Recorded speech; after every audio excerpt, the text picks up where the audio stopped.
Welcome to the December 5th, 2012 meeting of the Lake Forest Building Review Board. I am Peggy Vignocchi, Chairman of the Building Review Board. At this time, I will ask members of the board to please introduce themselves. Michael Bleck. Maddie Dugan, 3rd Ward. Steuart Trey, 2nd Ward. Monica Ruggles, 1st Ward. Charlie King. John Clair. And would members of the city staff please introduce themselves? Megan Newman. Kathy Cerniak. Thank you. The board is here tonight to work together with all of you, property owners, architects, neighbors, and interested citizens, to continue the long tradition that allows Lake Forest residents and businesses to work together to preserve the qualities and the unique character that make Lake Forest a special community. We recognize the personal importance of each petitioner's request. Our goal is to respect the needs and desires of property owners while balancing the interests of the community as a whole to preserve and enhance its architectural character and landscape streetscapes.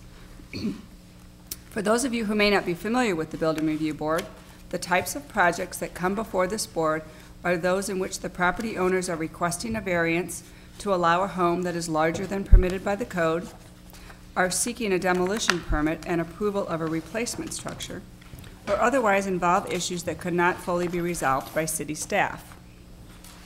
It is important to note that over 95% of building permits are issued by the city without the need for any board review. Thus, the board typically deals with the most challenging and sometimes controversial projects.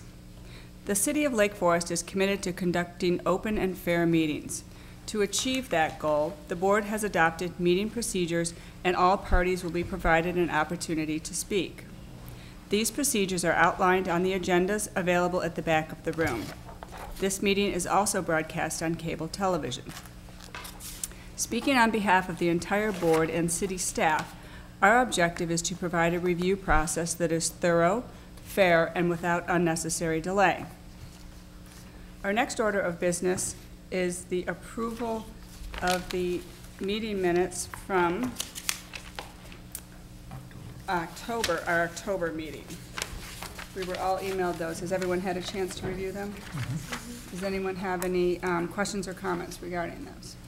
Okay. Do I hear a motion to approve the meeting minutes of our October 3rd, 2012 meeting? So moved. I'll second it. All in favor? Aye. Aye. Thank you. Before we continue on our next petitions, I would like to just make an announcement that petition number 5, a request for approval of a building scale variance at 1301 Lock Lane, has been postponed. So if there is anyone here regarding that petition has been postponed for this evening. Thank you.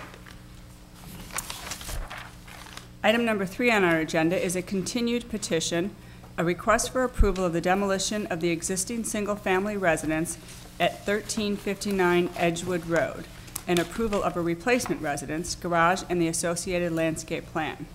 Owner and developer is Peter J. Childs, and the representative is Jeff Letzter, project manager.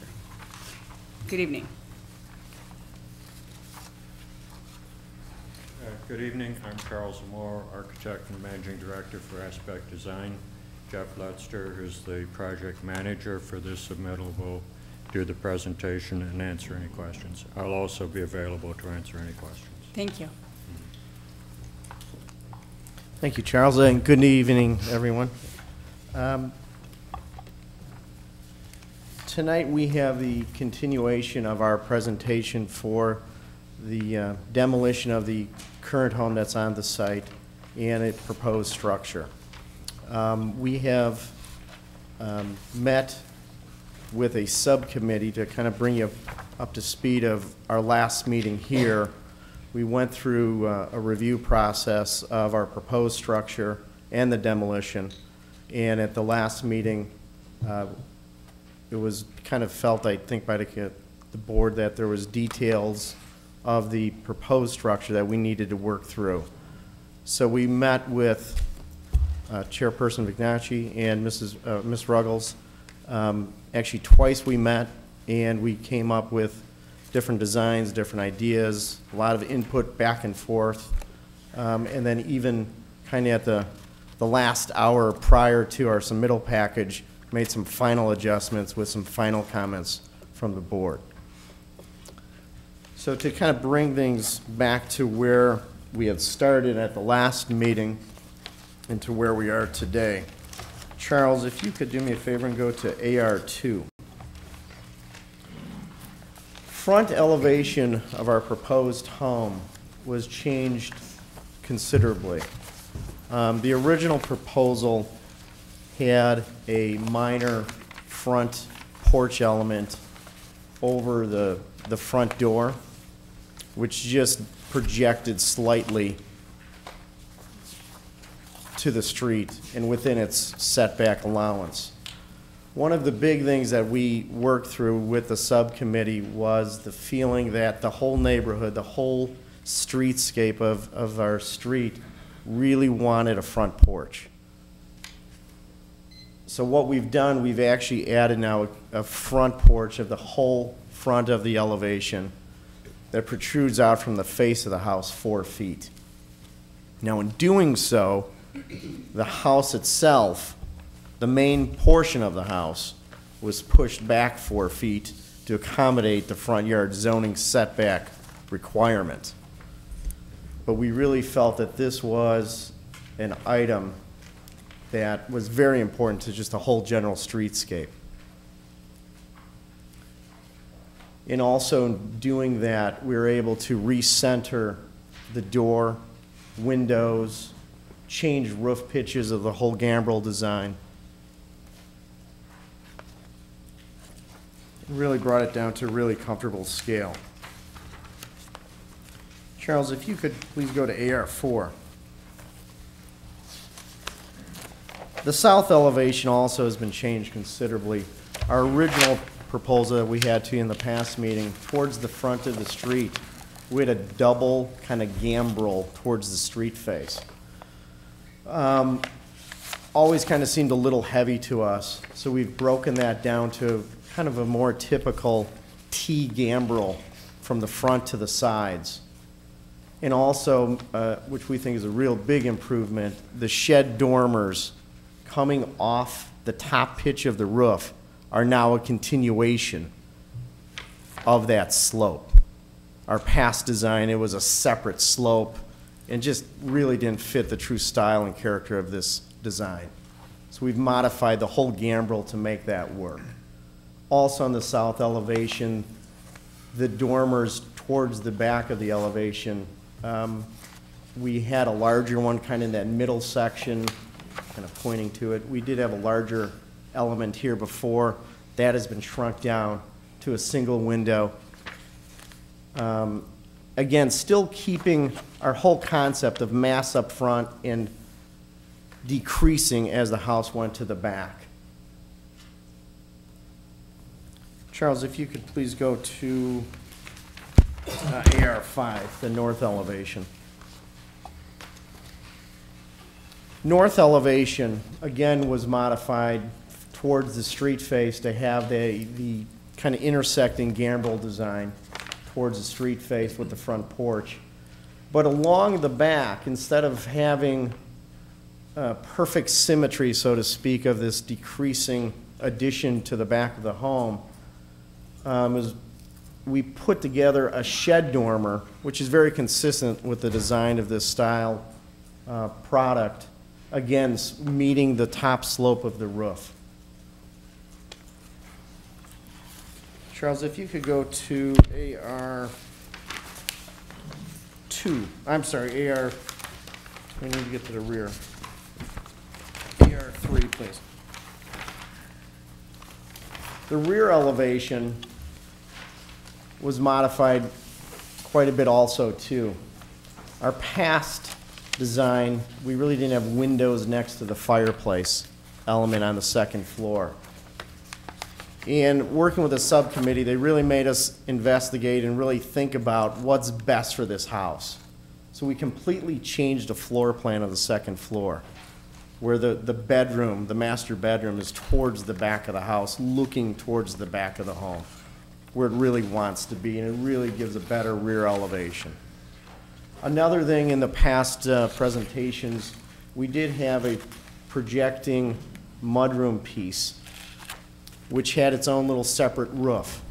We went through many different iterations of trying to conform this roof so it looked appropriate to the back. We worked on a pergola design.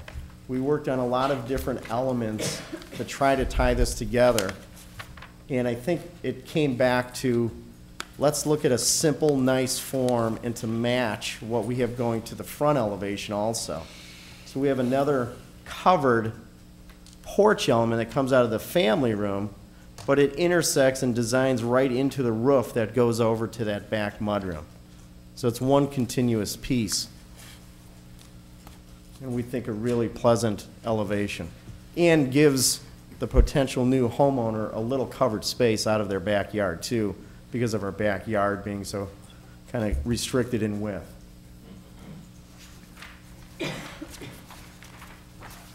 And Charles, if you could do me a favor, go to AR8, which is the first floor plan.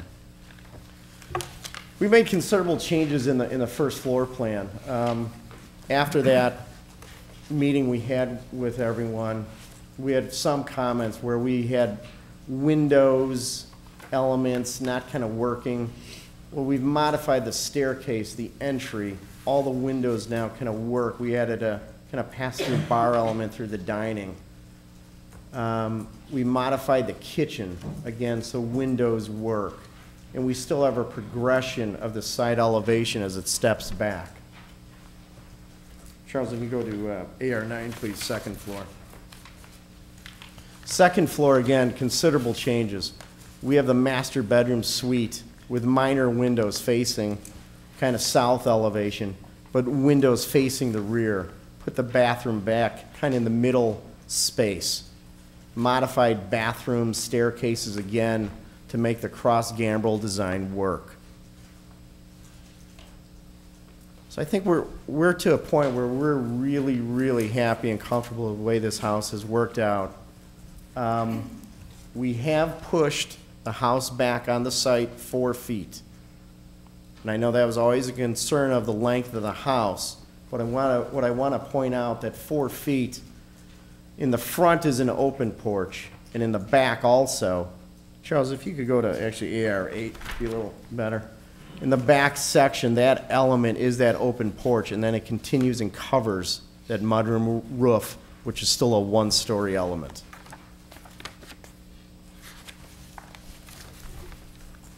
And I have with us the engineer, Tim Spies, and he can talk in more detail, but a couple other things I wanted to point out.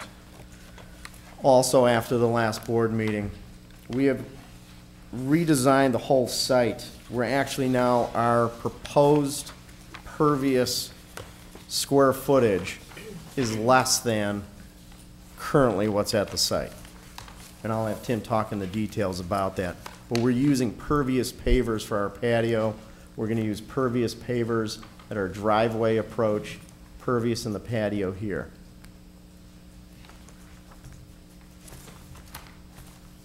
And just kind of give you some numbers too from a floor area ratio or bulk calculation. We are at 80% of what's allowed from a design standpoint. So we're still quite a bit under. Again, and the overall height which is allowed is 30 feet, and we're at 25 foot 4 inches, so we're well below our overall heights also. And we have prepared models showing our proposed design with neighbor structures also. If you care, if I can bring those up.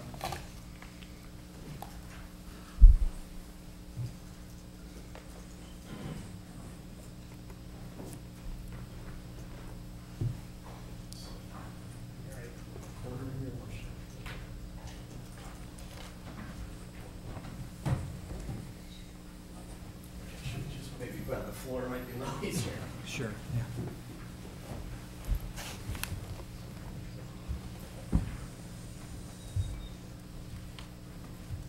And this is an approximate but very close to quarter-inch scale representation of the streetscape. This is our proposed. This is our proposed home here in the middle. Here's the neighbor to the south's home. And one thing with the gambrel design, the roof is sloping back as the whole side goes down the house, which it was, to us, a very important feature to help minimize some of this bulk going back. And this gives you a real good representation of where that other house to the north is really setting on the site.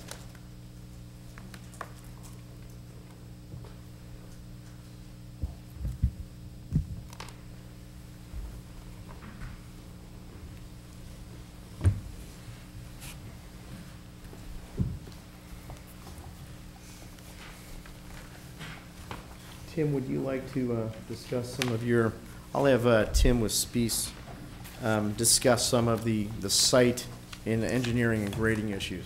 Great, maybe while he does that, we could actually have the models lifted up here for a better view perspective for the board. Thank you.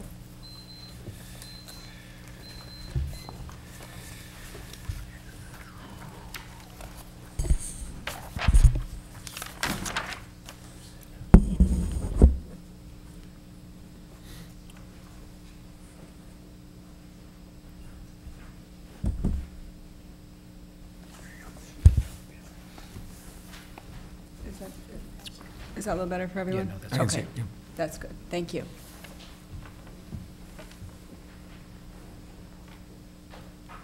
Good evening. I'm Tim Speece from Speece & Associates. We're the project civil engineers. Could you go to existing conditions sheet, please? I'll just run through quickly a couple of the changes that we made.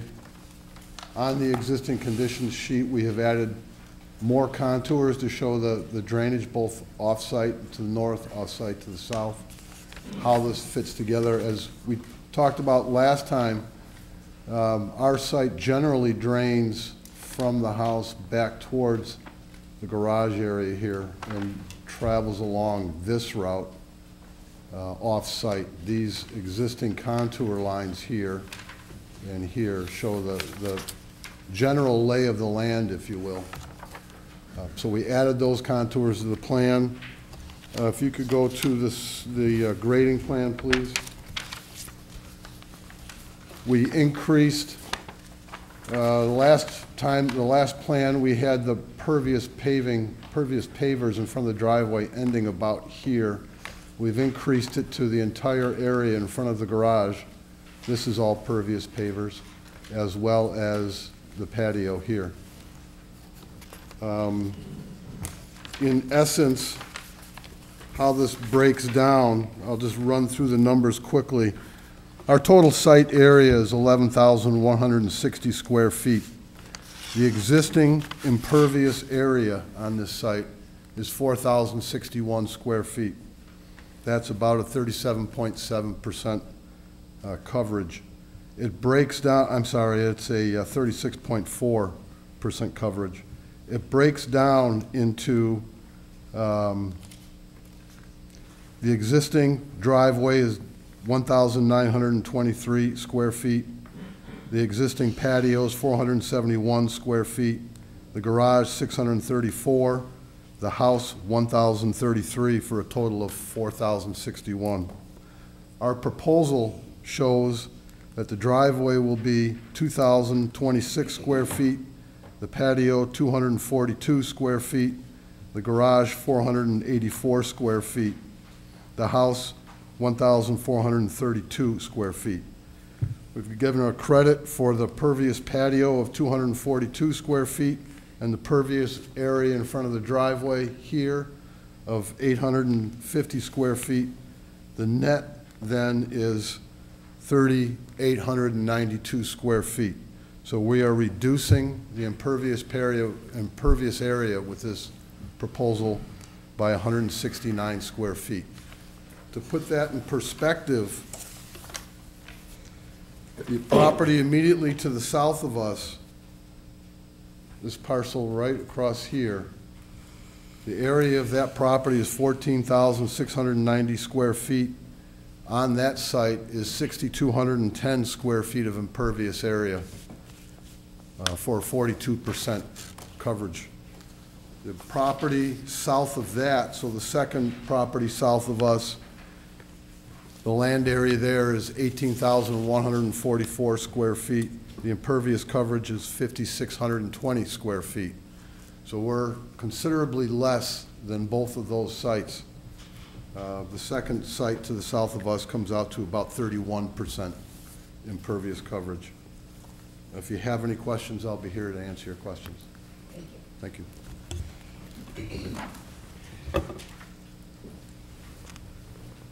And with that, I'll open up to any questions you guys might have. Thank you. At this time, we'll turn to city staff for their report. Thank you. Thank you, Chairman. This petition has been before the board on 2 occasions. I think each time it is an improvement and begins to work better with the site at hand. At the last meeting, the board appointed a subcommittee to work with the petitioner. Significant changes were made, as were discussed by the petitioner this evening, including the front porch, the massing along the sides, as well as some additional information on the site plan and drainage plans. Some of the changes, as was mentioned by the petitioner, the subcommittee really hasn't had an opportunity to review and comment on. So this, at this point, the subcommittee recommended that the project come back to the full board for input and comments, and take a look at the work that has been done so far before additional work is completed by the subcommittee. I think it's important to touch on the topic of drainage. Typically, drainage is out of the purview of the Building Review Board. I think in a case like this, where the properties are so narrow and there is a lot of water that flows across these properties, that it's important to look at drainage up front and go a little further with the engineering review than we might typically do on a new single-family home. At this point, staff has completed a preliminary look at the drainage plan. Certainly there have been some positive additions to the grading plan. I think this city engineer is really looking for a long-term solution and has recommended that a curb be installed along the south property line, along the driveway, to really protect the structures and the surrounding property and help direct the water to the rear and make sure that the flow of water is maintained in this area. To that end, pervious pavers are proposed on a portion of the property. Engineering staff does encourage as much as possible of this property to be pervious. The pervious pavers, while not as good as lawn, recognizing that there does need to be a way to get into the garage, and pervious pavers are a way to slow the flow of water. They do encourage the petitioner to look at additional pervious pavers to really work to slow the flow of water across the property. One suggestion in the staff report was to work at using those pavers in an aesthetic way and really tying in the work that's being done by the garage and continuing a line of pervious pavers down the driveway to really tie together the whole site plan. So while drainage isn't necessarily under your purview, I think comments like that to really work through the site plan from an aesthetic standpoint and to tie it all together would be appropriate and is recommended as a condition of approval. With respect to the landscaping, a preliminary landscape plan was submitted in the packet. Staff has looked at that plan and does recommend some adjustment to the plantings along the south property line. I think there are 2 maples shown right at the narrowest point between the driveway and the property line. The petitioner recognizes that that's not a workable solution, and I believe is looking at alternatives for the south property line. The recommendation, given the plantings on the south, the neighbor's property to the south, installation of new planting material in that area really isn't productive for good forestry practices. You really want to protect the root zones of those trees and install, the suggestion and recommended condition of approval is to install additional shade trees in the area of the elm that's being removed as a result of the driveway. So I'd be happy to answer any questions that you may have.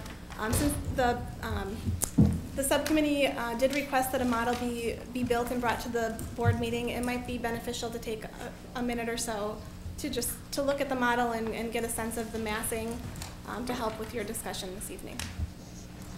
I'd be happy to answer any questions. Thank you, Megan. We'll now take it to the board for any questions to staff or the petitioner. I will start by saying that both Monica and I did participate on the subcommittee. Monica, would you maybe talk a little bit about our progress and status from a subcommittee level? We did meet with the petitioner a couple of times, and then we also went back and forth with some emails and PDF files, and I think our meetings were very productive. The petition, I think the direction of it has gone towards a more simplified version of the style of the choice, which is a Dutch colonial. And you can see from their letter of intent, there's like about 26 modifications that they made to their drawings from the existing design. And then I believe it got to the point where we felt that there were so many different modifications that we felt more comfortable that this petition come back in front of the full board for further comment from other board members. Thank you, Monica. Does anyone have any questions? I have a question for the petitioner. At our last meeting, excuse me, we were talking about the driveway and the south property line. The neighbor to the south was very concerned that water would fill his window well. And I know that you had talked about when you lay the asphalt, there would be a swale down the middle of the driveway. Was your intent? You want to talk to that, Tim? I'll have Tim, the speech, talk about that, the engineer. Yes, it's a V-shaped driveway, if you will. Yeah, okay. The only, and I think this was brought up last time, the next guy that owns the house in 15 years and repaves the driveway, he's not going to bring that to this committee. And we also talked about perhaps a curb. Was that even thought, is that thought about, or a curb on the south side of the driveway or the property line or something? We believe putting a V-shaped driveway in there would suffice Would do it? in this situation, yeah. How do you allow for the next guy to, and he gets, Peter Baker comes in with his truck and dumps a load of asphalt and rolls it out? That V is gone, isn't it? Well, I suppose there's no guarantee for anything, but even if there was a curb there and they overlaid, you're going to lose coverage on the curb at some point. The curb is a little more evident than the V, in my opinion, but whatever. Okay, you've answered my question. Thank you. While we're on that subject, I would like to ask a clarification on that pervious pavement, because the drawings aren't consistent from one to the next. Could you just clarify what area is exactly pervious?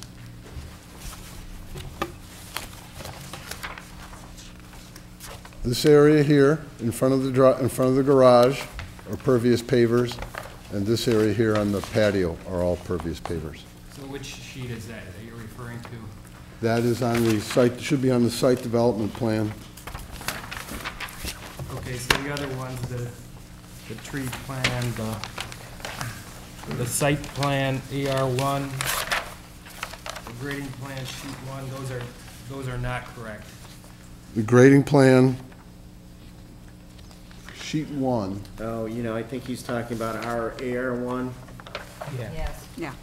Is it showing like, it stops short? AR1, That, I apologize. That was, I think, a 11th hour sheet change, and apparently that didn't make it in your packet. okay. His, I believe, if you look at Speece's work, the grading plan, This grading plan's not correct either. is that on the landscape drawing you have there? No, it was an earlier grading plan. Yes, the grading, the landscape plan, Yeah. which was overlaid on the grading plan. So the grading plan with the bare minimum on it, this sheet 1 is the one that you're saying is the correct? Yes. Okay. I'm sorry, yes, that is the corrected sheets. Let me just clarify so everybody's clear. The landscape plan, which was overlaid on a grading plan, just to help show contours and things, that pavement by the garage is incorrect. And it sounds like your sheet AR1 that was with Aspect Design logo on it also probably didn't have the full piece on it. There's two other SPEES drawings that show it that way as well. In my packet, at least. Yeah, the tree plan, the grading plan Right. are incorrect. I can clarify a little bit. The grading plan was something that came in pretty late in the process. We were pretty quick to turn around, review comments on that, on just the grading plan. The only items that we received for the board to supplement that information were the actual grading plan. The other pages were still important information, the tree removal, the landscape plan. So we felt it was important to include that information, but there is some discrepancy as a result of that. Okay, and then, so this drainage is coming down the driveway from west to east, and then there's gonna be some sort of a sag somewhere along that driveway, and then it's gonna go back up to the garage slab. Yes. That occurs Where is that low point? right in this area. So now, are those the pervious pavement that you're putting in, is that more on the upslope, or would you consider it putting it at the bottom too? More in the bottom. It actually helped expanding it out this way a little bit. So it's all right in this area. About from here is where you start to come back up to the garage. And the detail that we have for it,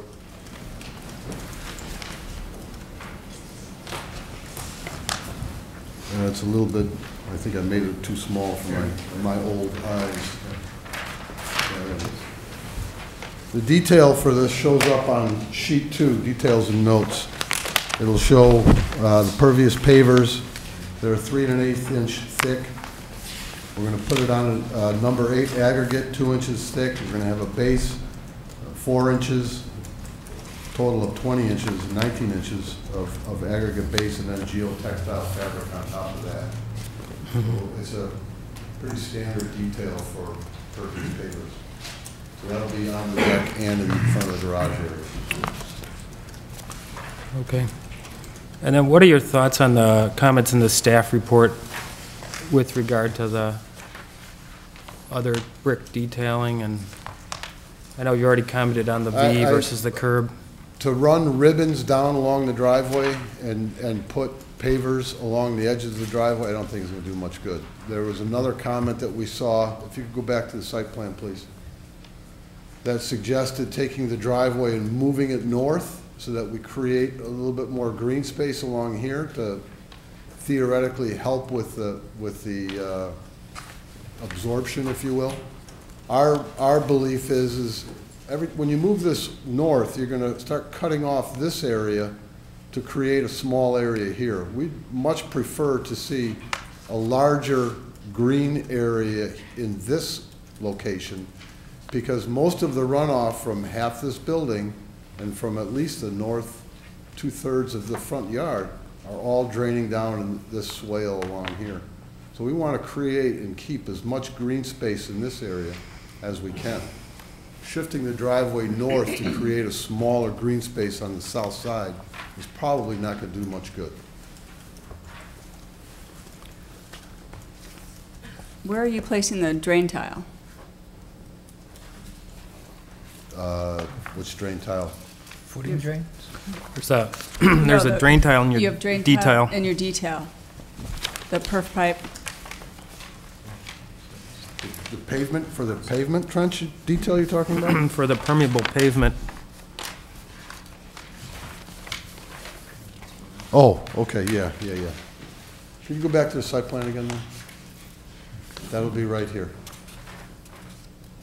The daylight, right in this area. How will that daylight? There'll be it'll almost be an end section, if you will, that fits on that pipe, just a small covering will come right out of the side of the ground.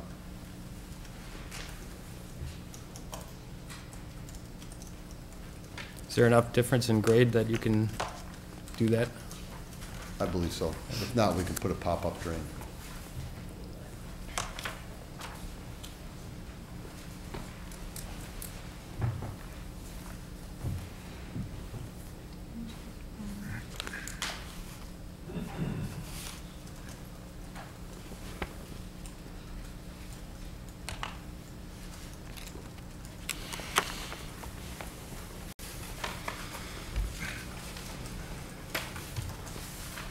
I have a question. Back to your driveway, the V shape. How deep is the V? I believe it's 2 to 3 inches. 2 to 3 inches. Any idea on the volume of water or relating that into inches of rainfall, how much that could handle in an hour? We didn't run any calculations. You have no calculation on it. All right. Could you shift the driveway to the north side of the property and just shift the house to the south? Has that been investigated at all? No, it hasn't. Flipped completely, you mean? Yeah. Again, going back to, I think, initial comments from a board meeting, we also have on the north side is the other driveway going in to the property to the north. So we'd have basically continuous pavement on both, which we didn't really want to get into a shared kind of driveway feel going down. And then the other concern we had, moving the house or kind of flipping it towards the south, again, is just getting so close to the neighbor to the south. You know, at that point, we could be 6 feet away, and, you know, we just didn't, and we, you know, and to the north, it's wide open property. So I think just the way the bulk and the massing works out, I don't want to shift our house any closer to our neighbor to the south.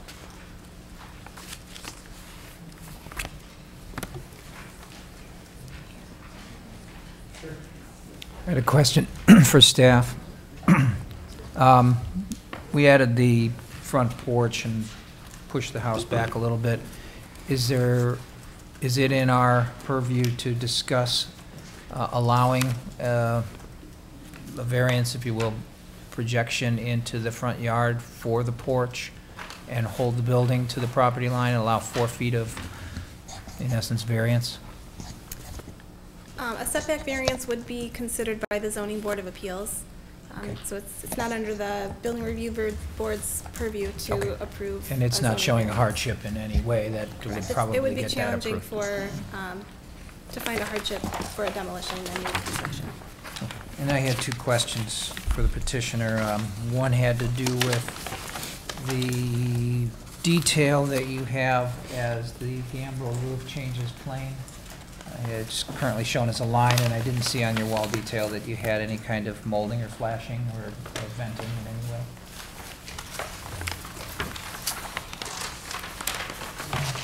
No, we do not at this point.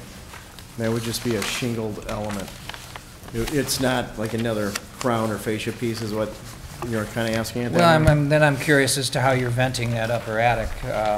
You're not pulling from an eave to a ridge. You're showing on your elevation a gable end vent. I don't know if that's the only ventilation or if you're talking button vents, ridge vents. But Yeah, typically, I think we'd have to look at how we, as our framing interconnects in the sectional drawing, as the framing interconnects, if we still have air passage there to work, then that wouldn't be an issue. I think we did.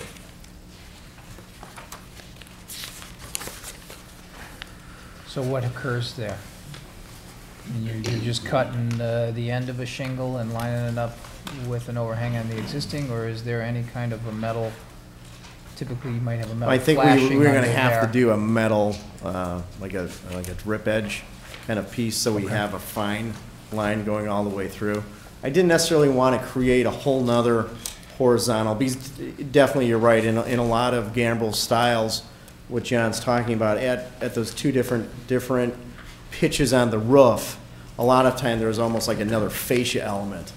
I guess one goal we always had was to try to keep the whole roof element prominent, so we're not drawing more attention to the height and the mass of this house as it continued. And I think what you'll find is you would be required to, the roofer would probably suggest at least a drip edge flash. We're gonna have to have at least And there is a a nice, product out there that has some a nice venting in it. straight line, definitely. But I would definitely expect you to detail that. Your fireplace in the back. That's a new element that I'm trying to get my arms around. And you've got sort of a mimic of the front elevation with the columns occurring on the back elevation, and then you have the projected porch that, I mean, in pure elevation it looks symmetrical. In reality, it isn't. And then I'm looking at the placement of the columns in relation to the firebox. I think right away you're going to have a code issue. The distance of combustible materials as they relate to the opening in the firebox are going to have to fall further away from that opening and probably not be allowed to project out in that fashion. And I don't know off the top of my head, but I think for every 1/8 of an inch, Right. It's an extra inch out, and I mean, I'm sure that wouldn't meet that code. Like I say, I'm not sure, but I suggest you check that out. Which kind of leaves those 2 center columns in question.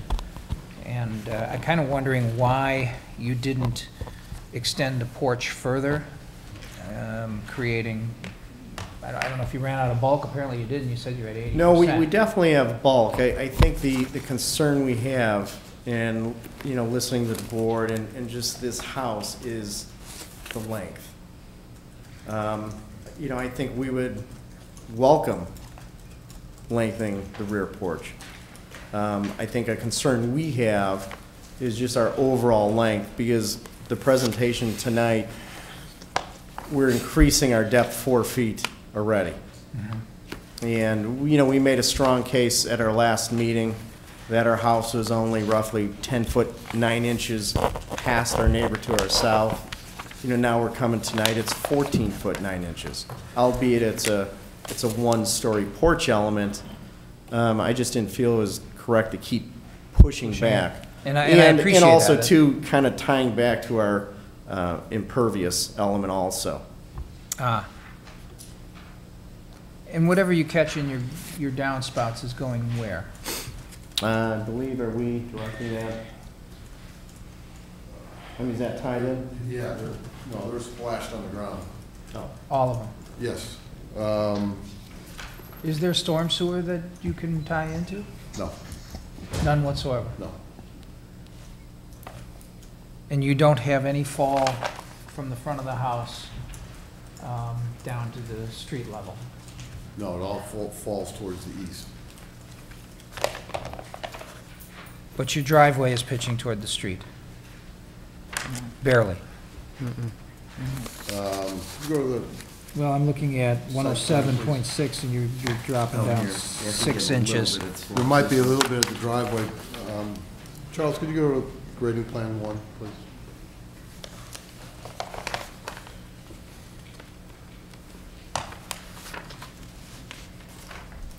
That's the existing. Yeah, that's it.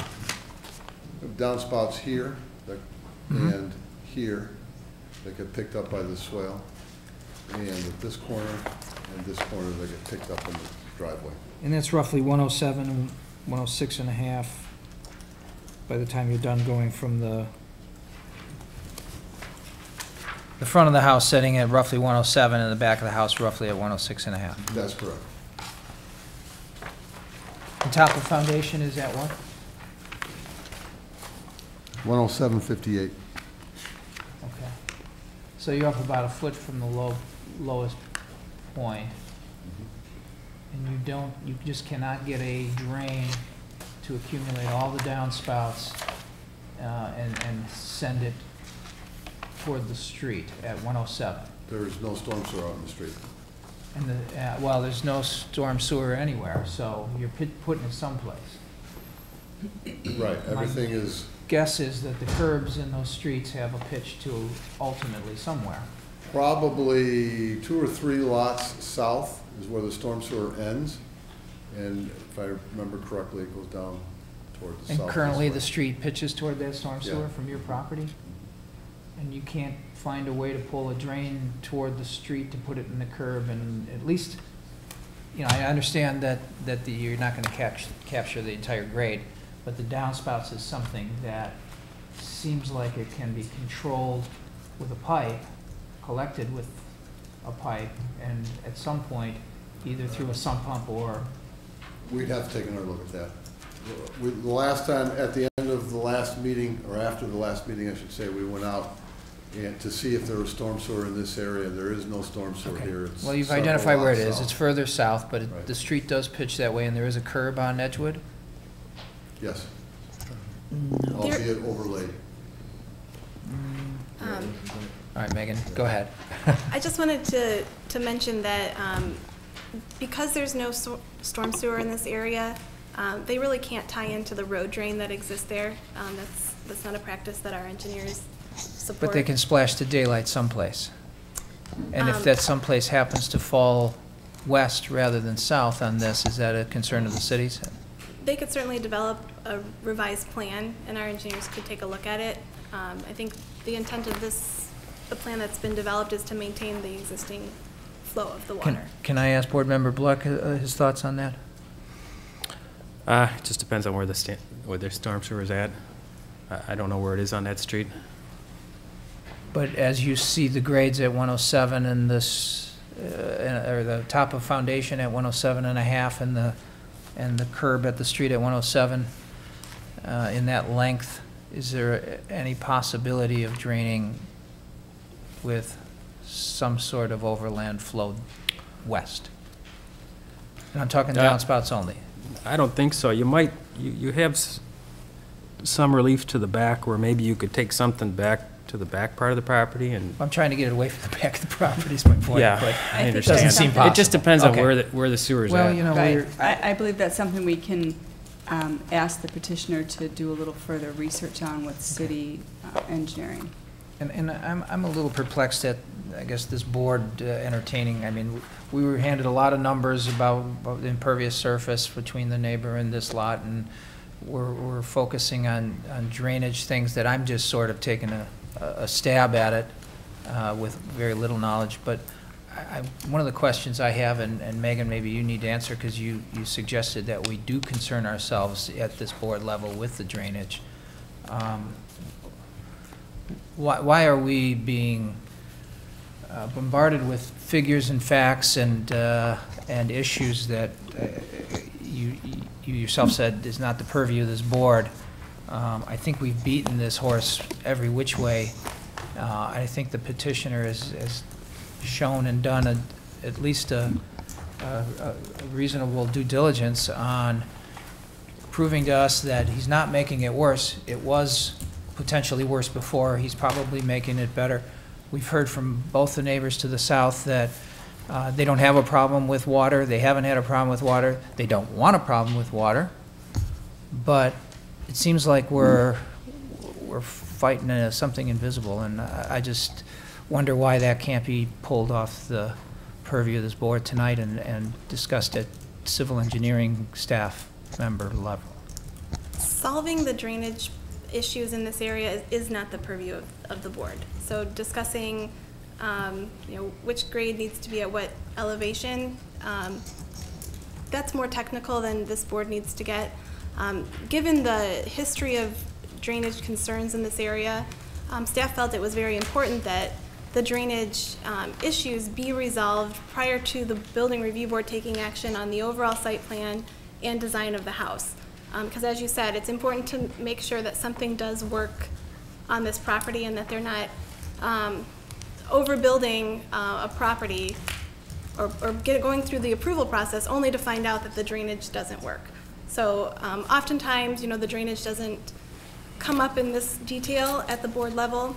I think because of the character of this lot, the narrowness of this lot, and the established flow of water through this area, it was important for staff to review it and to look at it with an eye for the engineering and the drainage. So, for example, when the city did review this, the recommendation, if this project does move forward, will be to install a curb along the driveway. That's a more permanent solution to this project. It's really not the purview of the Building Review Board to say yes or no from an engineering standpoint.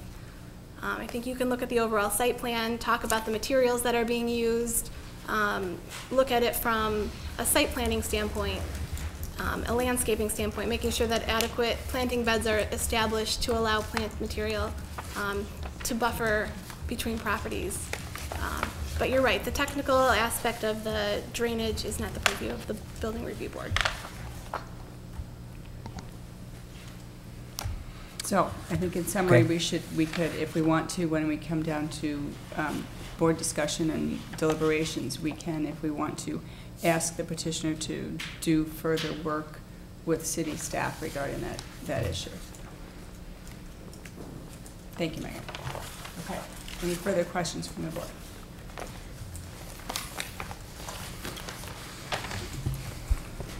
I noticed that one of the changes that came back to the full board are the porch slopes on the front and the rear. Could you just explain how you came upon that specific roof pitch?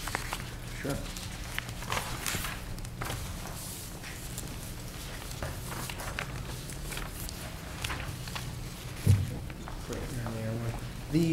Looking at the front here, the hip slope on the porch, which are on the sides, matches the top pitch. So that's a 712 slope.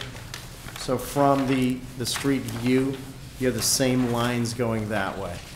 And then the height going back, the slope going the other way. Charles, actually, do we have that marked? The height there, we were looking at trying to get to the height a nice proportion. If you can go back to AR2, please. A proportion below the window and the flower box up above, and also how they intersect with the return box eaves. Is that something that you noticed when you were researching the precedent of that style, that the one-story roof piece would have a pitch that would match the top of the gambrel, or did you notice that among other like porches on the street, they don't always match? No, they don't always match, but with this, it actually, with the gambrel design, I did see photos of the hip section matching the tops, but that front pitch was always, just looking through different photos of different projects, it was kind of more of a function of what was above it. There was definitely, I saw some which a much shallower pitch, Right. which, again, now I was getting concerned if I went almost flat or shallow, it didn't really intersect and align real well with our return eaves going on the side pieces. Because again, I didn't want to raise that whole facial line up to kind of lose the human scale of that porch also. Okay. I mean, I think my comment, towards the front elevation is more directed on proportion of that porch and the rear porch. Okay. And I was just curious as to what precedent you what went have. in, yes. How did you get that pitch? I mean, I know there's other, gambrels on the street that also have, the front porch in it, but you're just not specifically matching those. You're just going with what you think looks best on your elevation. Okay. And again, I think the biggest point to go from a shallower pitch and not expressed as much roof. Our concern was, at that point, I'd almost want to raise this porch up to feel better with the box return ends. And then I didn't like the way that looked in relationship with the front door, the streetscape, and the human scale of the porch itself. What is the approximate height of the porch than the column height? So when a person's up on that porch, Yeah, is the floor door to itself ceiling? is a 6'8" door. We're going down about 6 inches to the step, and then there's about another foot on the top of that. So you're about 8'6". 8 foot from the porch stoop to the underside of the beam? Or Yes. to the ceiling? To the beam, and then back up to the ceiling, probably about another 6 to 7 inches. So you're saying about 8 foot? 6. No, 8'6". 8'6". Okay. And then to the bottom of the porch ceiling, about another, I think that's 7 inches. Okay. Okay, thank you. You're welcome.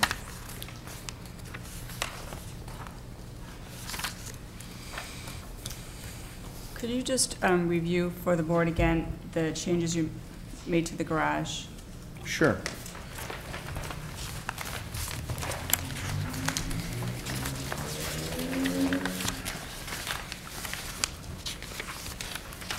Charles, if you could go to AR 18, please. Yeah, and again, we are proposing a new detached garage. We are proposing to raise and demolish the existing one on the site. The new garage in itself, from past proposal, we've actually made a little bit smaller. We haven't changed the size since our last meeting, but the first meeting we've reduced it. Again, we've incorporated details on the garage itself to match the main structure of the house.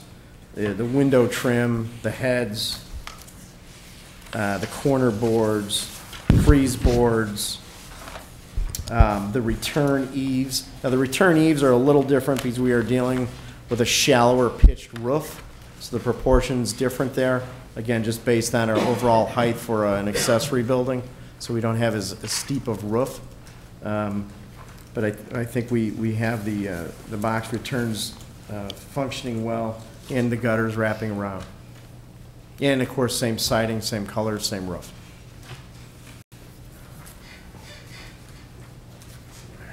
Thank you. You're welcome.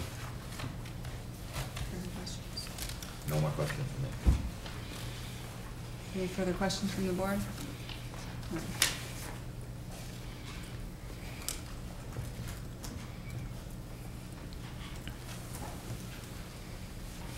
At this time, we will take it to the public if there's anyone who wishes to speak on behalf of this petition.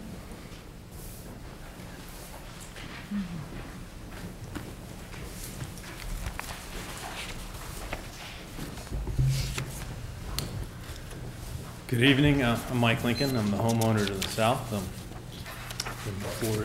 before us here at the July meeting and the October meeting as well. So my comments all along have been fairly consistent. I think represented to the board kind of three main interests around this project.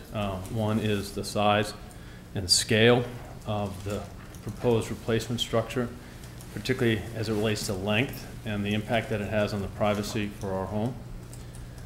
Second is the design and some of the architectural and aesthetic elements. And then the third is the issue of drainage, which, in spite of the comment, it's really hard for me to see how you separate that from this project, whether this is under your purview or not. Whatever drainage changes happen to my property on the south will be as a result of the decisions that are made by this committee here and probably elsewhere. As it relates to aesthetics, there's been a lot of work that has gone into this project since July, and so there's been some really attractive additions and elements to it. So I think all that great work is paying off. In terms of, I should say, in terms of aesthetics, in terms of size, as you'll see with the model, and I think it makes it clear, they're positioned next to my home, which is relatively new construction. I've lived there. It was built in 2005. I've lived there 7 years.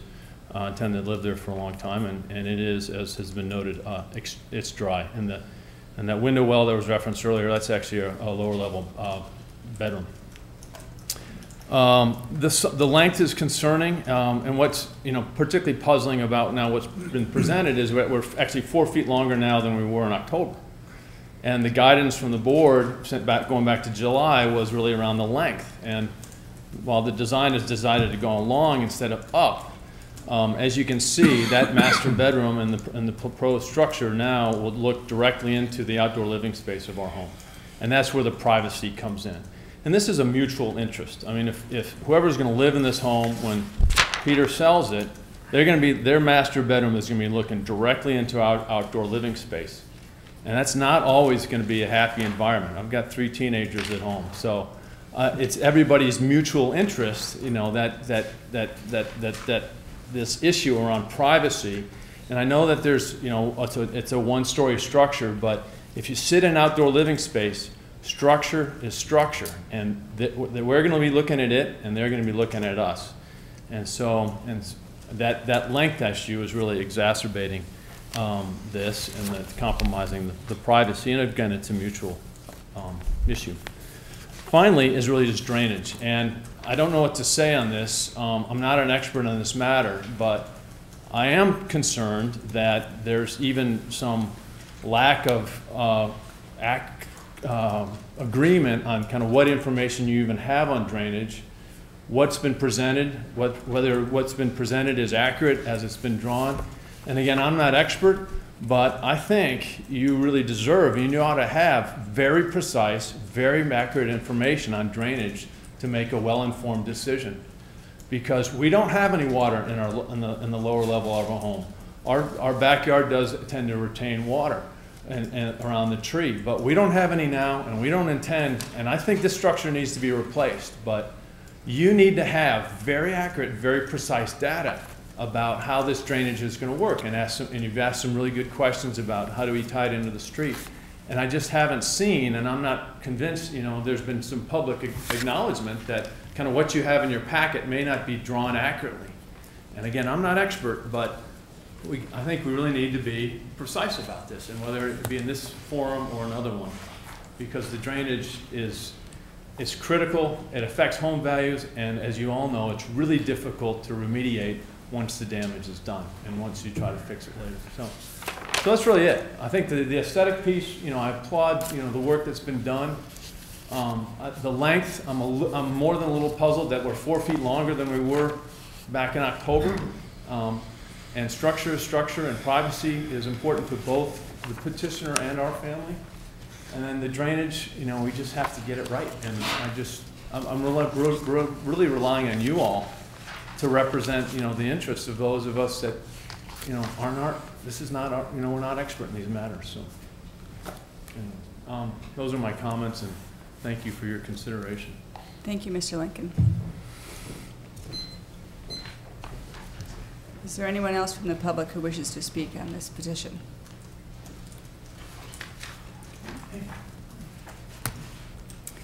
Hearing none, would the petitioner like to speak or regarding the public comments? Fine, thank you. Okay. Are there any final questions from the board? I have a couple questions. Could you tell us what the width of the driveway is at the south side of the house? And also, how much green space do you have from the edge of the pavement to the property line?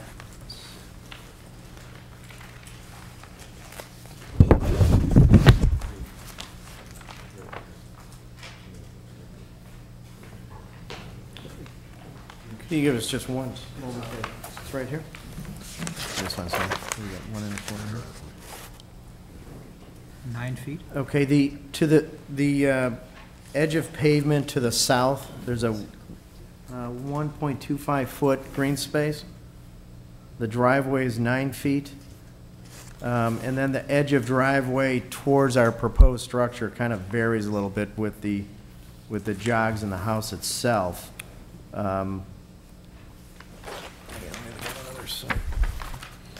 Okay, thank you.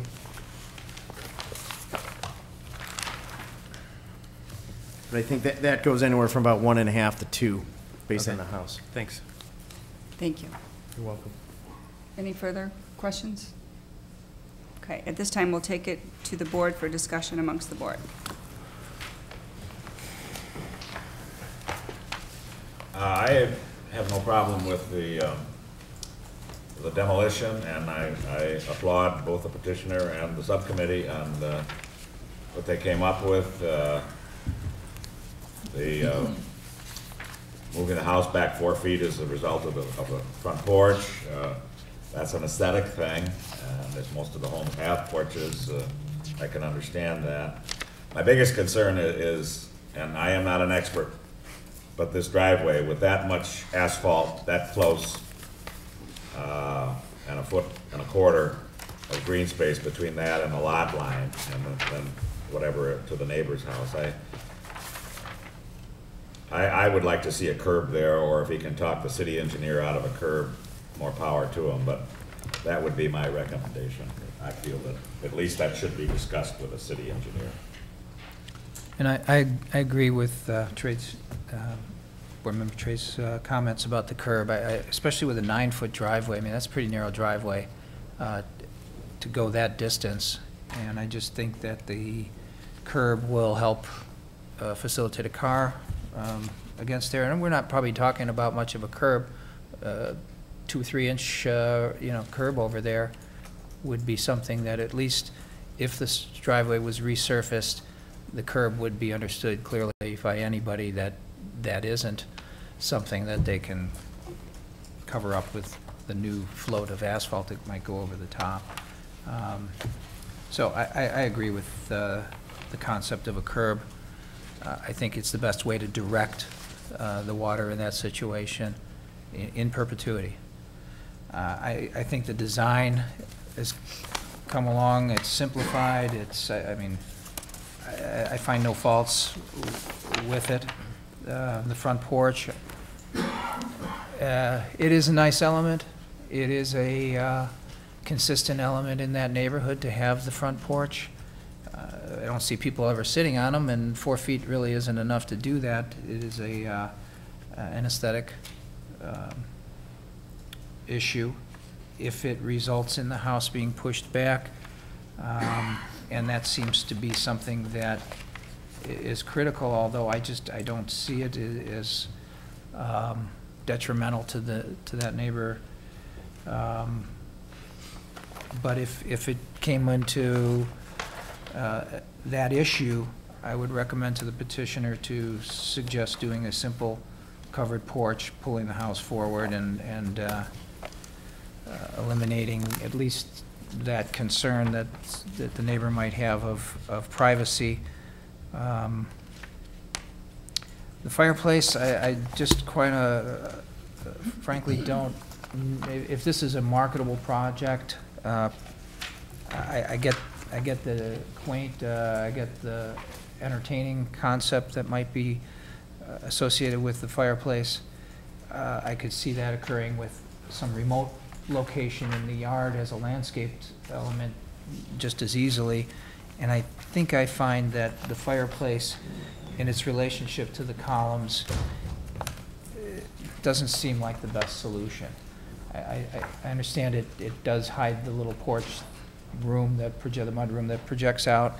I think that element should be or could be represented in the design as a small porch element, and not have all the columns and the fireplace. But that's, I think as far as the design and the aesthetics are concerned, I don't have a problem with it. It's just I ask you to question your own design on that. But otherwise, I think the respect that you showed the neighbor to the south in having smaller, fewer dormers, a very simple design with single windows rather than large. I think you started with a double window. And I recall originally what this house looked like. It was a 2-story wall that went the whole length of both sides. I think the gambrel roof, Dutch roof design brought the scale down. The dormers certainly do that. I don't think you can show a better design respecting scale for a house like that any better, quite frankly. And I see it falls away a little bit on the north side with the larger shed dormers, but again, you're not relating to a neighbor there, so I think you can get away with it. I think the roof pitches are fine. The details, the use of shutters and where they start and stop, I think is fine. I can support this design. I still would like to point out, and maybe go on the record as saying this board is not directed to make engineering decisions. That happens at the city level. There is qualified, educated, certified engineers to deal with the numbers, and there's quite a few. And I'm confused. I'm certainly not willing to make decisions on engineering.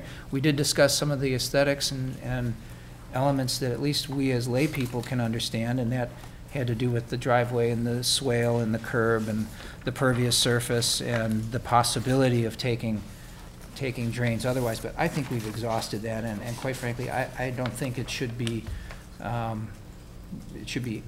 directed by staff for this board to consider in any way, shape, or form. I'd like to put that back into this qualified city engineer's purview.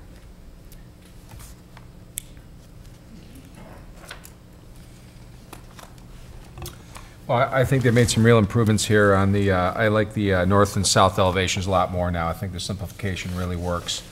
I agree with the fireplace. I just don't, it's not really, I don't think you can utilize that thing right now. You have about a foot underneath the roof line back in the east side that I just, you know, it's nice aesthetically, but I think I'd like to see that reworked here.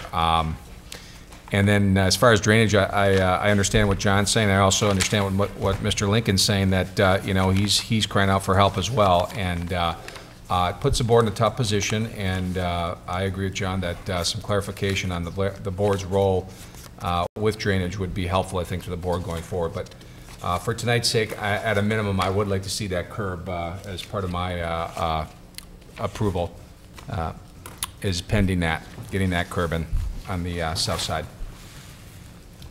I agree with Charlie about the curb. I think that's the only thing I can really, feel pretty confident about saying for the drainage. The rest, I believe, is up to the engineers, but it just seems to be a nice safeguard. And after having worked with the petitioners on the aesthetics, the only thing I would add to it is I agree with staff that I believe that they should continue to work with staff on the proportions of both the front and the rear porch. I believe that there could be some improvements perhaps with the roof pitch, and then my fellow board members made some good comments about the rear porch, perhaps not having the fireplace to the exterior. But I mean, I know that the purpose was to create more of a balanced look on the rear elevation by having that one-story element. But I'm overall in favor of it, but perhaps a little bit more work to get the detailing of that more consistent. And other than that, I think they went through great lengths to simplify the design and come up with a Dutch colonial and a long, narrow site like that is a challenge. And I think it's fairly successful. I approve the demo of the existing house. I've had a curb on a driveway to keep water out of a house that I owned, and it worked beautifully. So I would like to highly recommend that the engineering department look at that and use the V in the driveway. I agree with the other board members' comments about the back porch not being deep enough to have any functionality at all of that fireplace. You can't stand in front of it to roast a marshmallow or warm your hands. It just isn't deep enough in front of the fireplace itself. Aesthetically, I think it's good looking, but I just worry about the function. And I'm going to leave the drainage in the hands of the city engineers where it belongs. Well, I agree with what's been said, and I think that there's been a lot of progress on the drawing, on the design. I want to thank the petitioner for that. I think the curb is a key element to this project. I wouldn't do the V in the driveway. I would just sheet it to the curb and address it that way. And I think that at least what we've done is we've brought attention to it. I'm sure that this engineering staff will do a thorough job of reviewing it. So that's all I have to say on this. Okay. Sounds like I'm hearing just a few items left that are possibly details that the petitioner can work on with staff, except the curb for the driveway. So I will ask the petitioner if they would be willing to reconsider that element in this project at this point. Not that we can't still take it to vote and go from there. I think it would just be a lot easier for your benefit and for the board to move forward on it. Versus everyone saying, let's throw it back to city engineer at this juncture.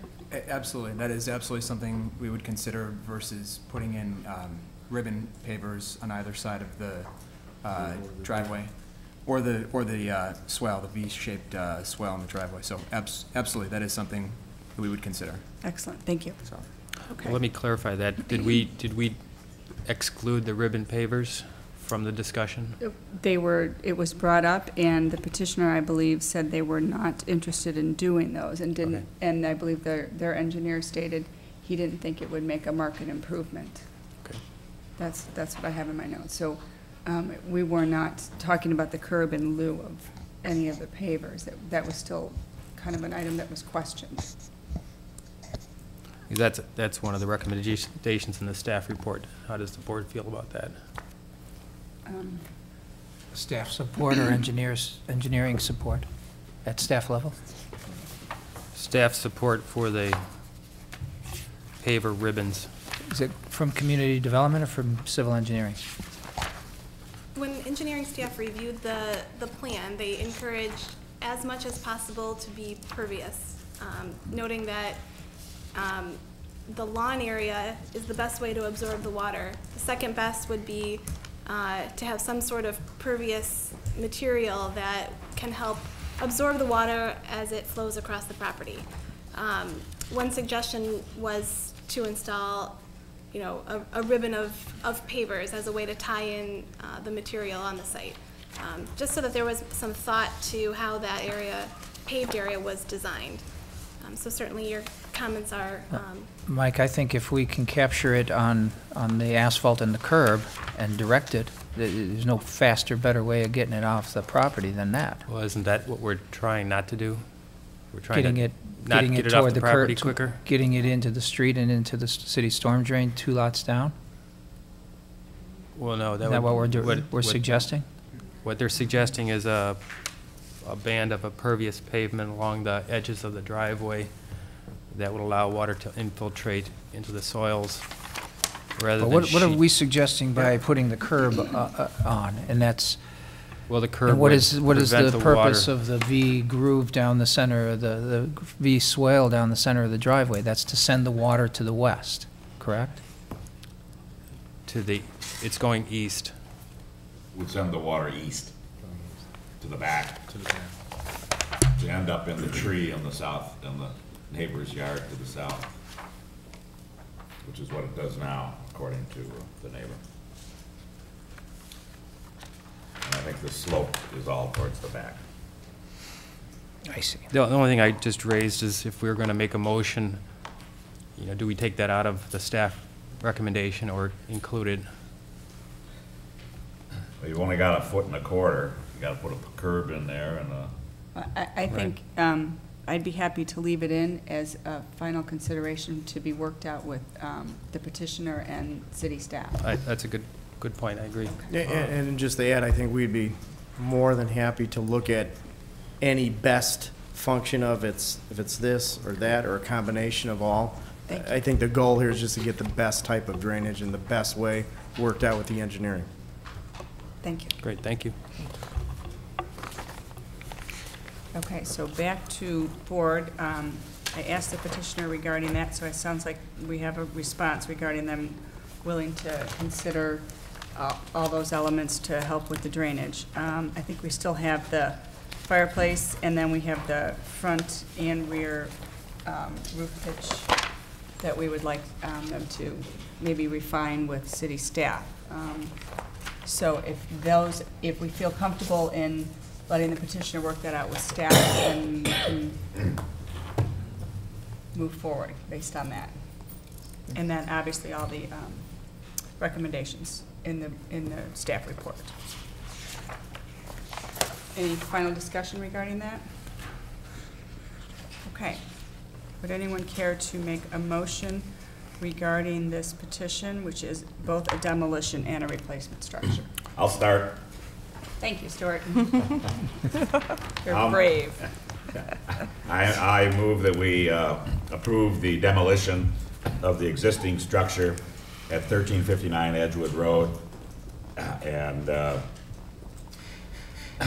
that is this motion with the idea of replacing it with on the next motion of what we have discussed. Second. All in favor? Aye.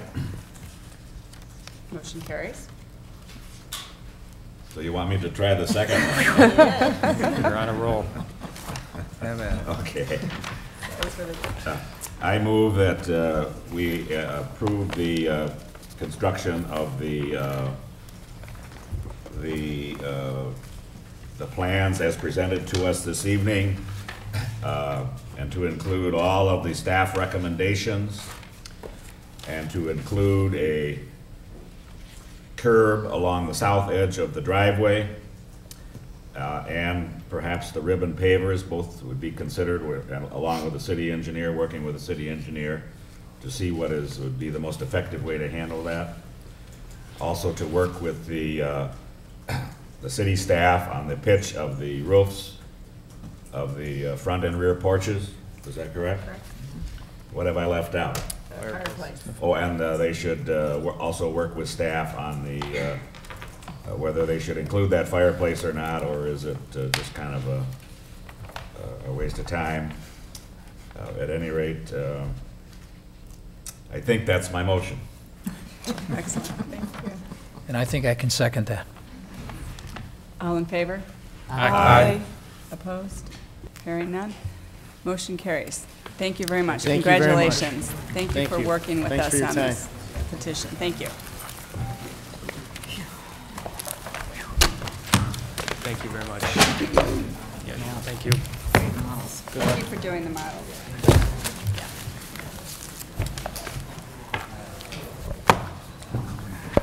Bye-bye.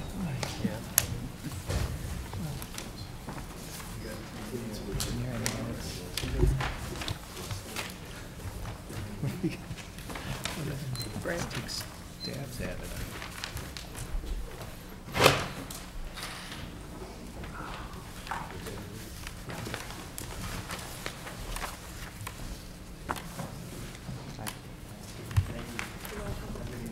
Thank you.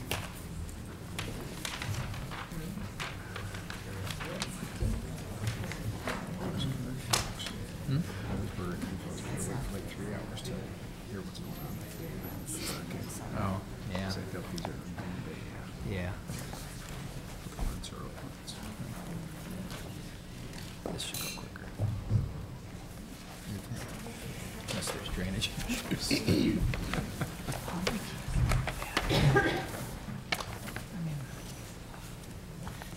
That's great.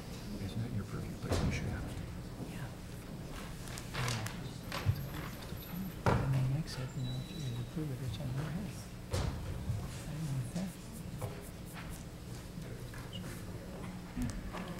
It's like, no, it's not. It's not all right.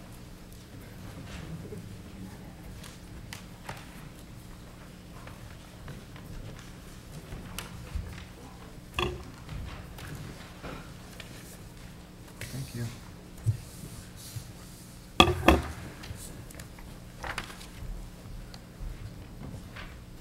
What is this? Other business?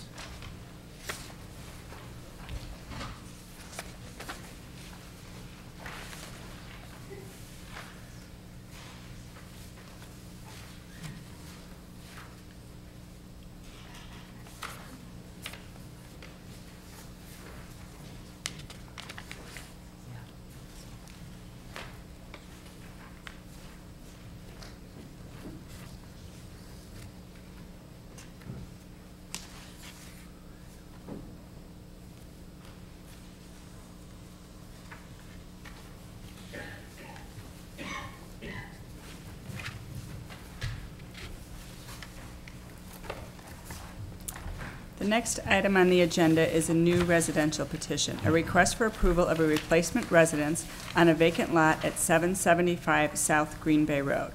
Demolition of the residence previously located on this site was approved by the board as part of a petition presented by a previous property owner. The owner is David Milligan, and the representative is John Krasnodebski, the architect. Good evening, John. Peggy. Chairman Vignocchi and members Oh, of the board. excuse me one moment, I'm sorry. Do we have any members of our board who have any ex parte contacts or conflicts of interest? Yes, our company is involved with this petition, so I'd like to recuse myself from this discussion. Thank you, Michael. Thank you. Sorry about that.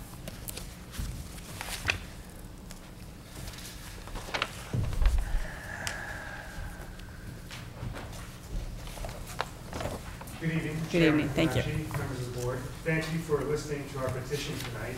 My name is John Krasnodebski. I'm the architect for this home at 775 South Green Bay Road.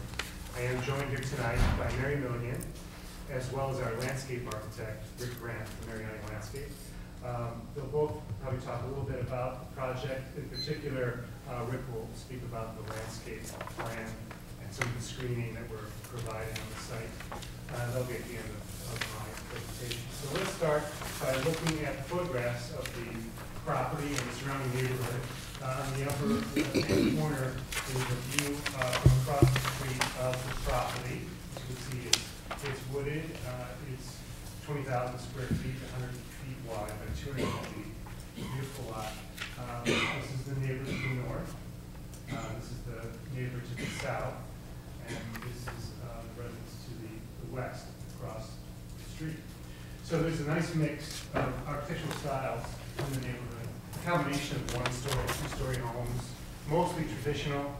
There's something I'm working in. Oh, is there a button?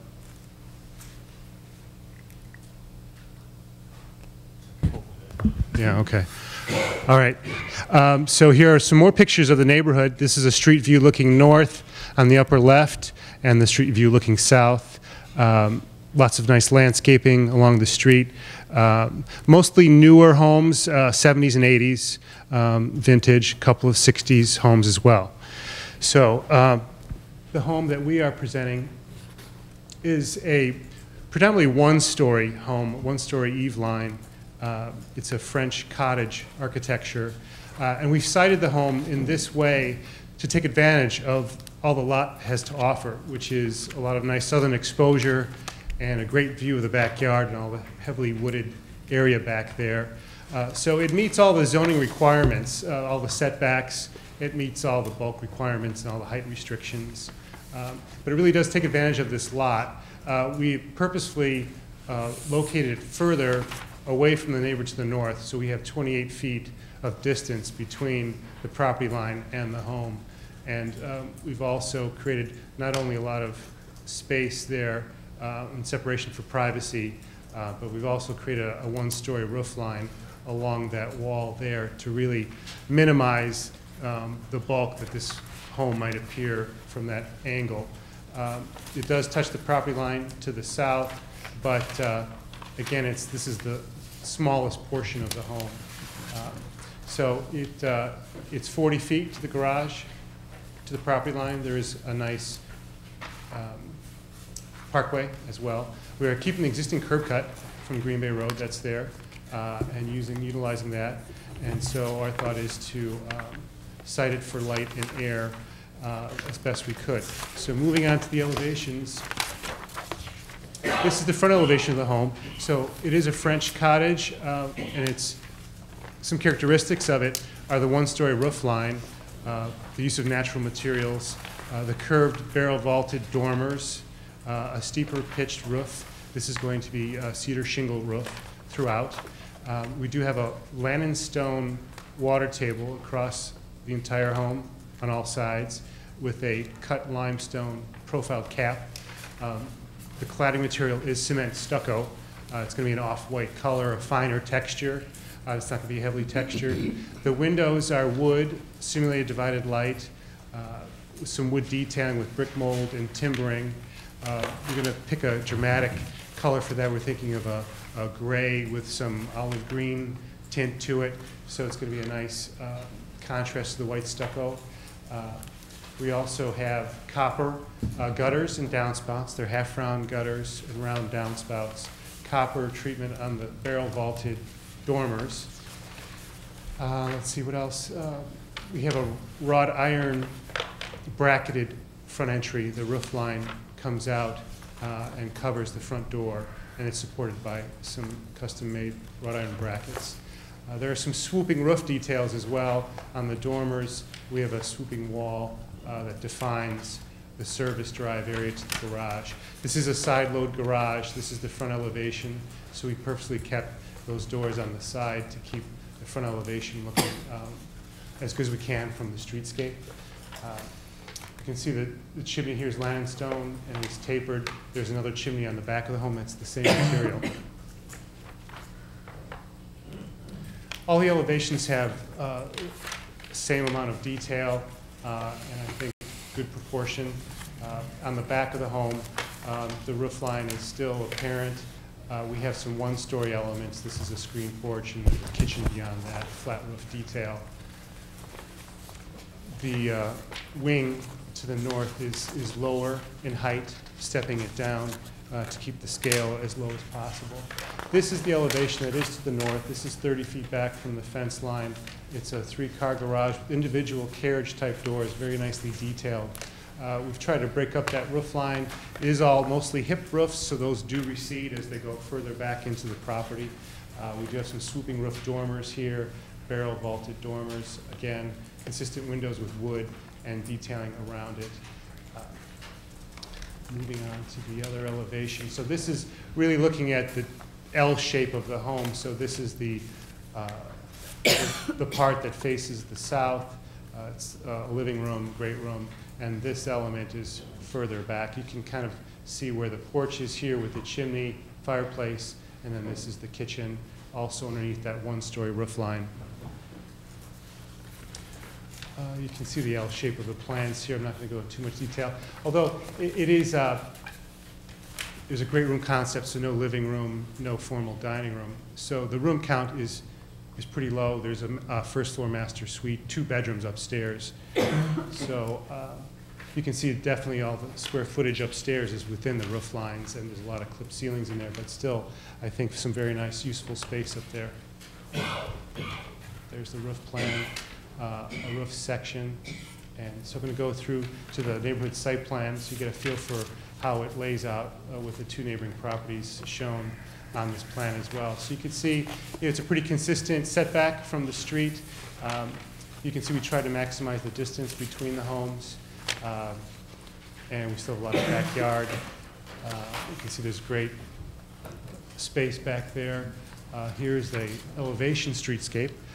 So you can see our home is 29 feet to the roof height, to the top there, which is the smallest roof portion on the house. I believe it's 34 feet is allowed on this size property. And it's under bulk, does meet all the zoning requirements. And it does take advantage of the design guidelines that the city has put together, the use of porches and dormers and overhangs. So we've really taken advantage of those elements, really give it character and also give it a consistent style to the home. This is a landscape plan that Rick has put together with Mariani, and I think he can go into further detail about some of the great things that are happening on the site with the screening and things like that. So I'm just going to hand it over to him for a couple of minutes to talk about that. You okay with that, Rick? Yes. Thanks. Hi, I'm Richard Grant, Design Director with Mariani Landscape. Good evening.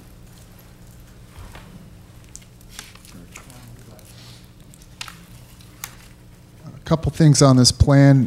First thing I looked at was the screening. There's a row of columnar trees up in this area in here to provide privacy between the neighbor to the north and the proposed home. Also on the patio, we again have columnar trees up in this area in here. And also in here, some very tall evergreen trees up in this area to block a school. Supposedly there were some lights from a school that are shining right there, so some tall, nice evergreens there would help to block that. Good use of lawn space in the back. Patio up in this area. This is a front walkway leading to driveway in here. And then giving as much lawn space as possible and good lawn space in the back as well, too.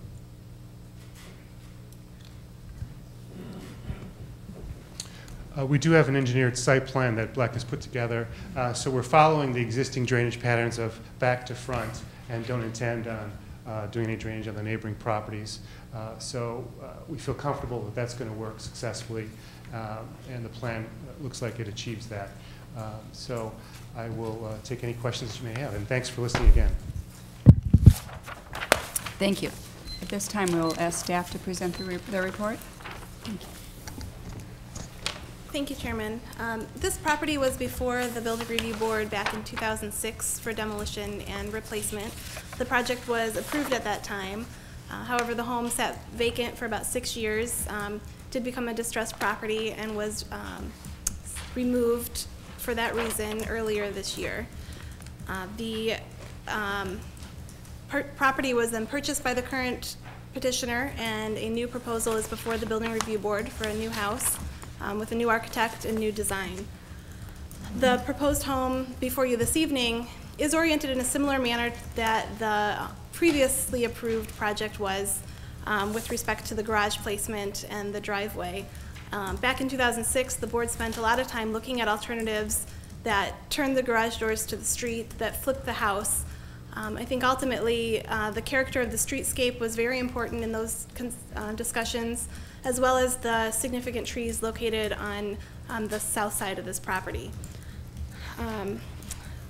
When the new project came before staff, we did encourage them to look closely at the landscape plan and really provide adequate screening between this property and the property to the north. Given the unique configuration of the structures in this area, the outside living area is actually facing the subject property.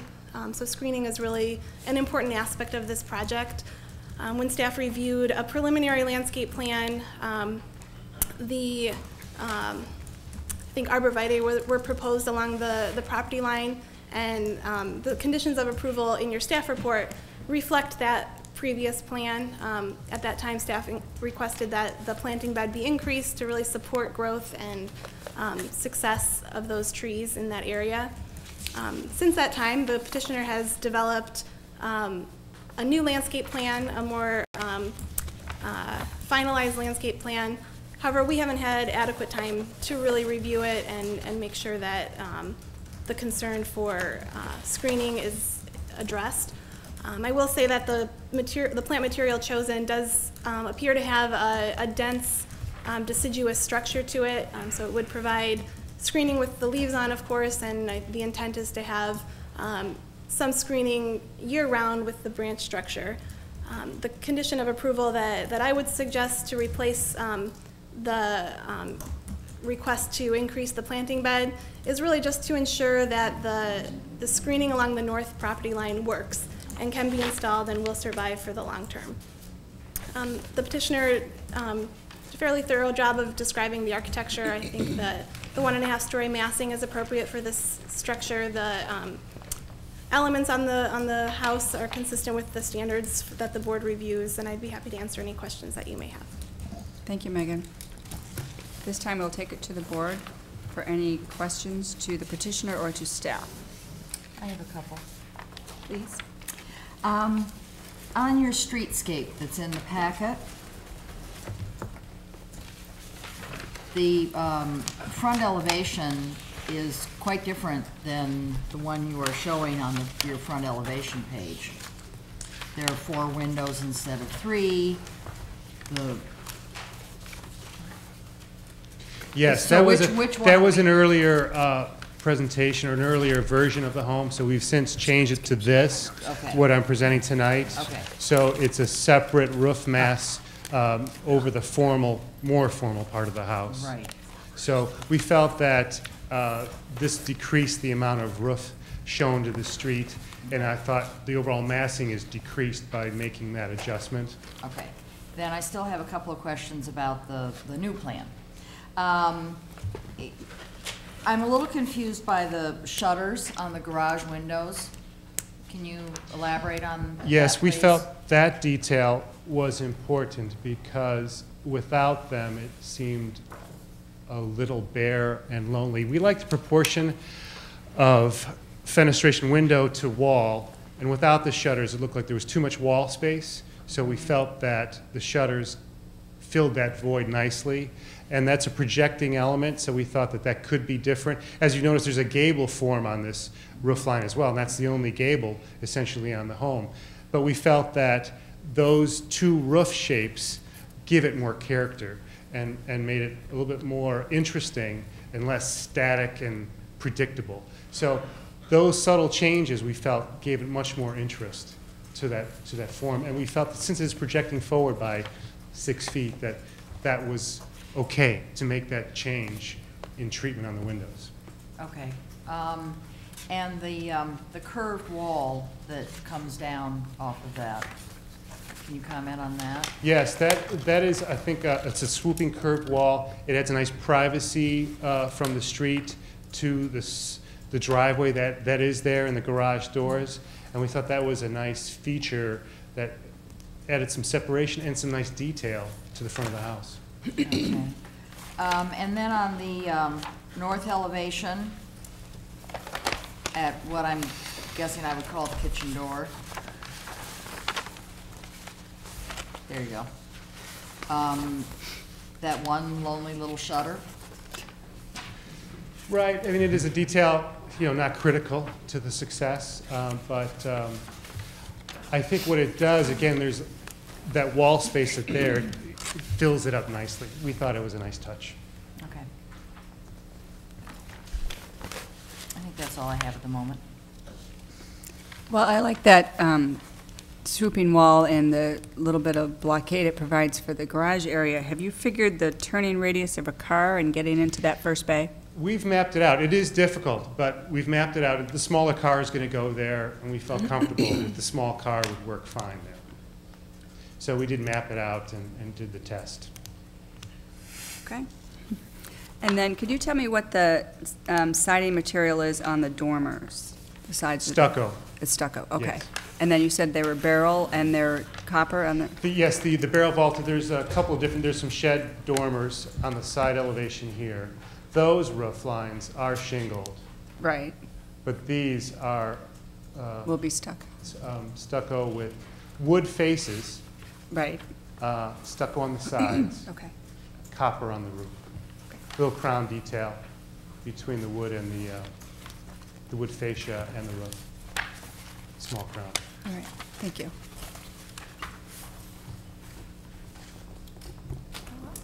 John, I have a couple questions. Could you just clarify again, I know you said it, but I'm not sure if I wrote it down correctly, the distance from the northern edge of your building to the property to the north? Did you say that was 28 feet? Yes.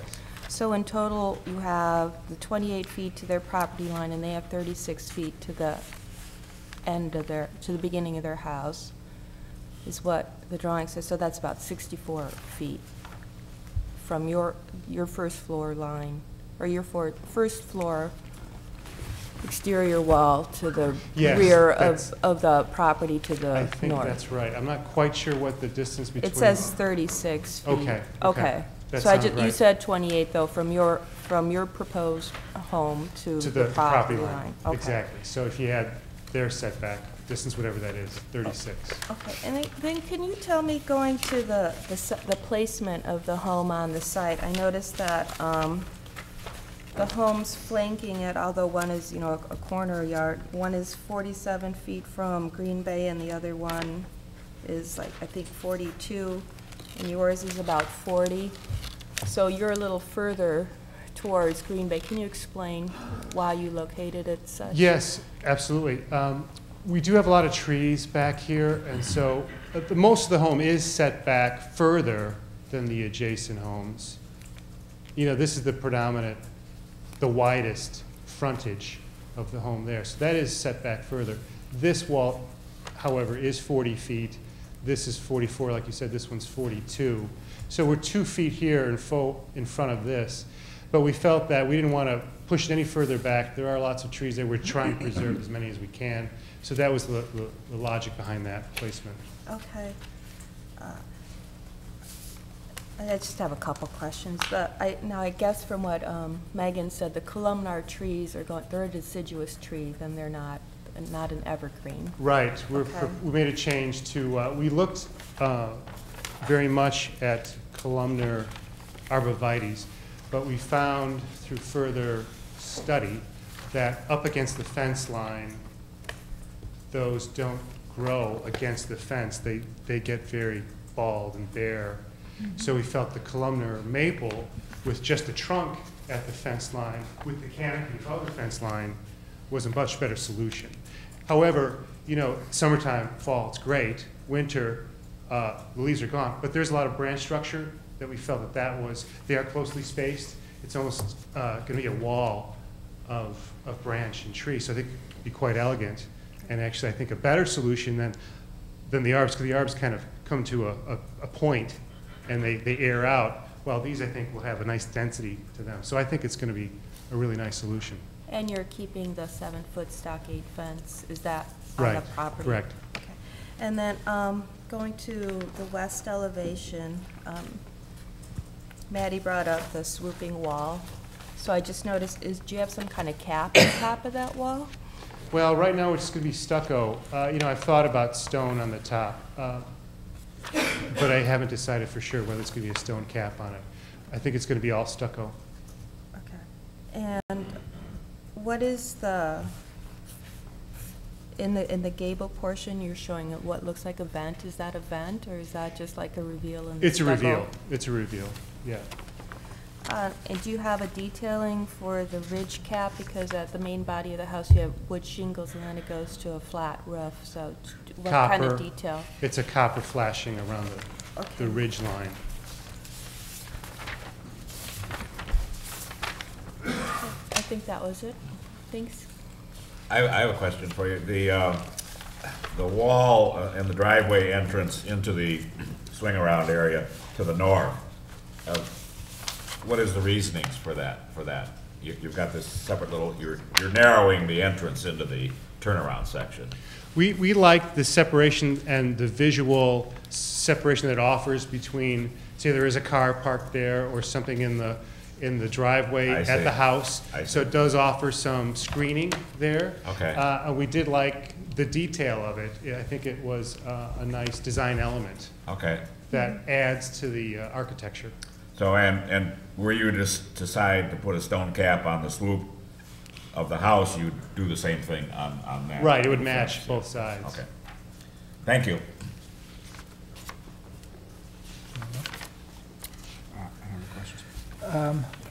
Hey, John. Who owns the fence? Is it this property or the neighbor?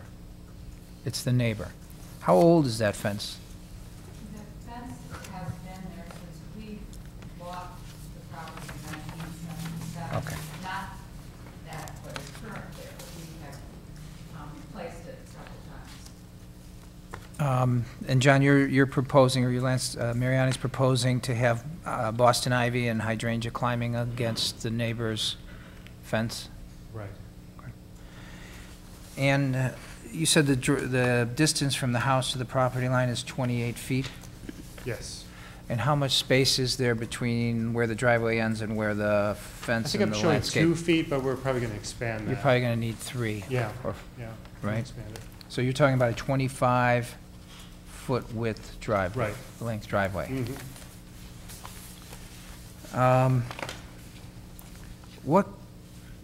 What color white are we talking about? Pure white or something? An off-white for the stucco? It's off-white, but pretty white. I wouldn't say cream-colored. Okay. I'd say a touch of buff to it, but it's going to look white. And are you concerned with the copper gutters and such staining that white stucco? Are you going to be handling that with? I think we have enough of an overhang to not be too concerned with that. Okay. And the chimney, I noticed the one on the front, and then again, if you flip maybe to the slide that shows the front and the back. There's the front, yeah. There's the back. I know the one that we see on the front, I mean, that's a rocket ship, that's up there. And it exceeds the 10.2 code, it's a requirement. I'm just kind of curious as to the concept of having it such a statement. And then I'm wondering why then the other is smaller and much more less a statement, I guess. Do you want to comment on what prompted you to choose the heights on the? Sure, let me start with the one on the back. That is an outdoor fireplace for that screened porch. And we felt being on the back of the home that wasn't necessary to go all the way up. It would essentially be wasteful, I think, to go with that much stone on that one. Well, it's only one firebox on the front fireplace, but we thought that if it was any shorter, we do want it to be a statement fireplace from the front elevation. We feel that that's an important part of the architecture. We like the tapering of it. It's kind of elegant in its the way it slopes up. And we do think just that texture of stone there is a nice counterpoint to the stucco and also a nice counterpoint to the height of the shingle roof. So, you know, it could go down a couple of feet, but, you know, we played around with that height and we thought that it looked good from the front at that height. And also height, are you right at the maximum height? No, we are lower. The max is 34 feet, and we're at 29 feet with our roof for the tallest portion. And then we're well under over there. Okay, and then in doing so, your section, probably your detailed wall section shows it pretty clearly. You've got a 9.5-foot section of flat in the upper area, and then in this elevation too, you can see the two side elements where the roof goes flat again. I mean, you're chopping off these roofs. Was there a certain, you really wanted the steep pitch? Is there a certain reason why we had to go up so high and then chop off? It seems... Right. Well, we looked at going higher, going to a ridge, but then we looked at that as being too tall. So we felt we liked this elevation at 29 feet. There is a little bit of bulk calculation in there, so, but we thought that was well worth it. While these two roofs have a slight flat roof on them. And again, we did not want to make the roof too tall, particularly being sensitive to neighbors. And so we felt that that detail was successful in reducing the appearance of bulk. And where do you stand with bulk? I didn't... 13 feet under. Okay. Not 13.7. The jam details on the windows, I see you've got some timber on the heads. What is that jam, and is it projecting out beyond the stucco, or is it recessed in? No, it's actually flush. It's a molding that's flush and profiles a little bit. And the stucco ties into it? Yes. And essentially flush to the stucco? Essentially flush, yeah.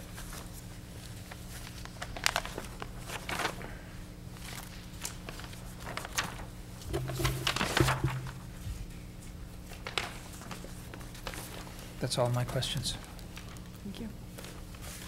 Oh, I did have another one. I'm sorry, John. On the side elevation, it says right elevation south, you actually show the brackets that are holding out the swooping entry porch. What are those brackets made out of? We're going to make those out of wrought iron. Sorry, iron. Nice Okay. custom design, yeah. Okay. That's going to be a nice touch. Okay, that's it.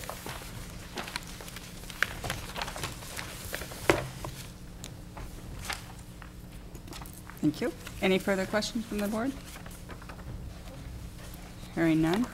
Is there anyone from the public who wishes to speak regarding this petition?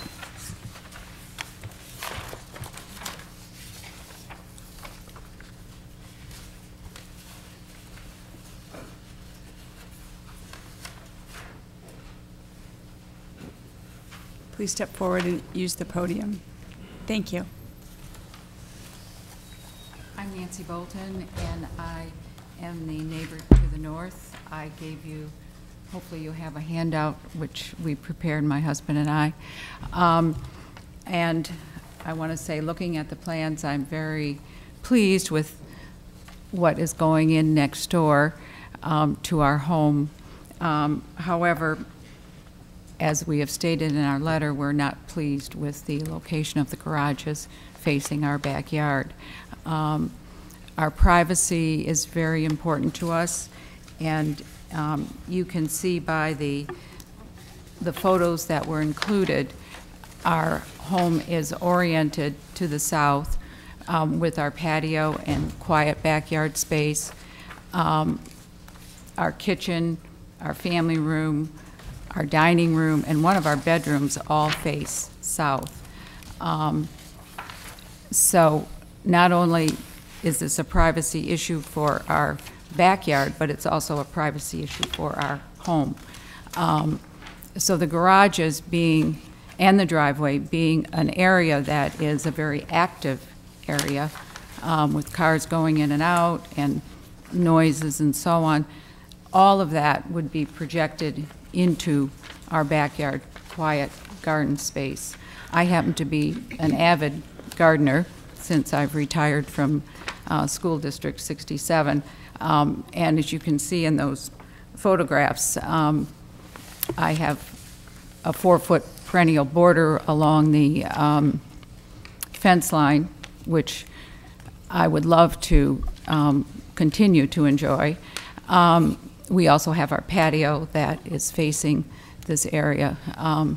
So we very much would appreciate you considering our privacy, and our request is that the garages be reoriented so that they face Green Bay Road, like the original house.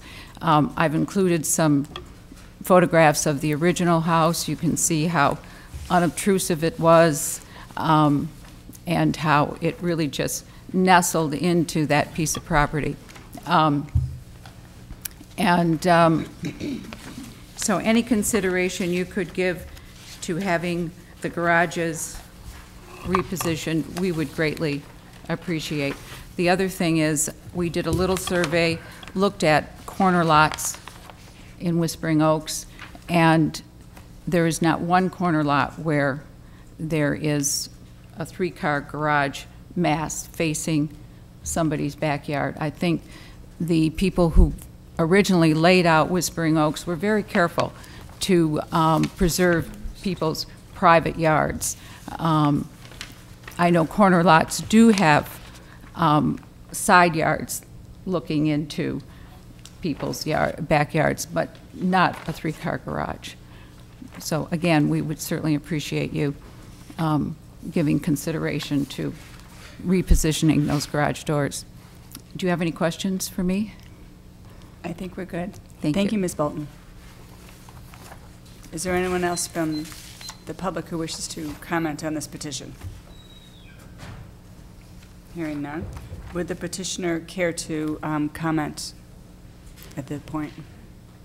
Sure. I'll just say that I think with the garage doors on the side, we're able to distance it from the property line quite a bit more. If we do front load, 3 cars, we're going to be 12 feet away from the property line. So I think this is a much better solution because we're much further away, allowing more light and air between the homes. So we did look at both scenarios and felt overall, from a streetscape standpoint and separation between the 2 homes, that this was successful. Thank you. Do we have any final questions from the board? Hearing none. Then we will take it to discussion at the board level. Thank you.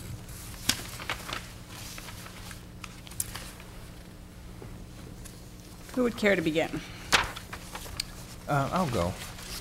And I heard Mrs. Bolton pretty loud and clear, and I looked at her site plan and some of the photos that she sent us, and you know, she's on a corner lot and has 2 front yards, very little rear yard, and from the photographs I can see that she's attempted at landscaping that area, and you can see from the orientation of her patio and her barbecue grill, and as she described her windows. I personally feel she's got a very viable point in suggesting that the garage orientation not be facing her. And then I looked at the house from the design standpoint and really wondered what it was that was driving the garage on that side versus the other. The neighbor to the south has his garage to that contiguous property line, and typically when you're designing in a neighborhood setting, that you try to have a garage to garage orientation so that the living space is more toward the living space, and one person's garage doesn't necessarily impact the lifestyle of the person that they're fitting in, and especially with an infill lot, it would certainly be a logical expectation. And I look at this house and think, well, what difference does it make if it flips? Well, there's a sun orientation to that. Because of the L shape, I'm assuming that bluestone terrace that wants to be oriented on the south. So, you know, I'm juggling that. And I understand, too, the idea that, okay, if we do flip the house, then we're pushing this house closer. But you're placing the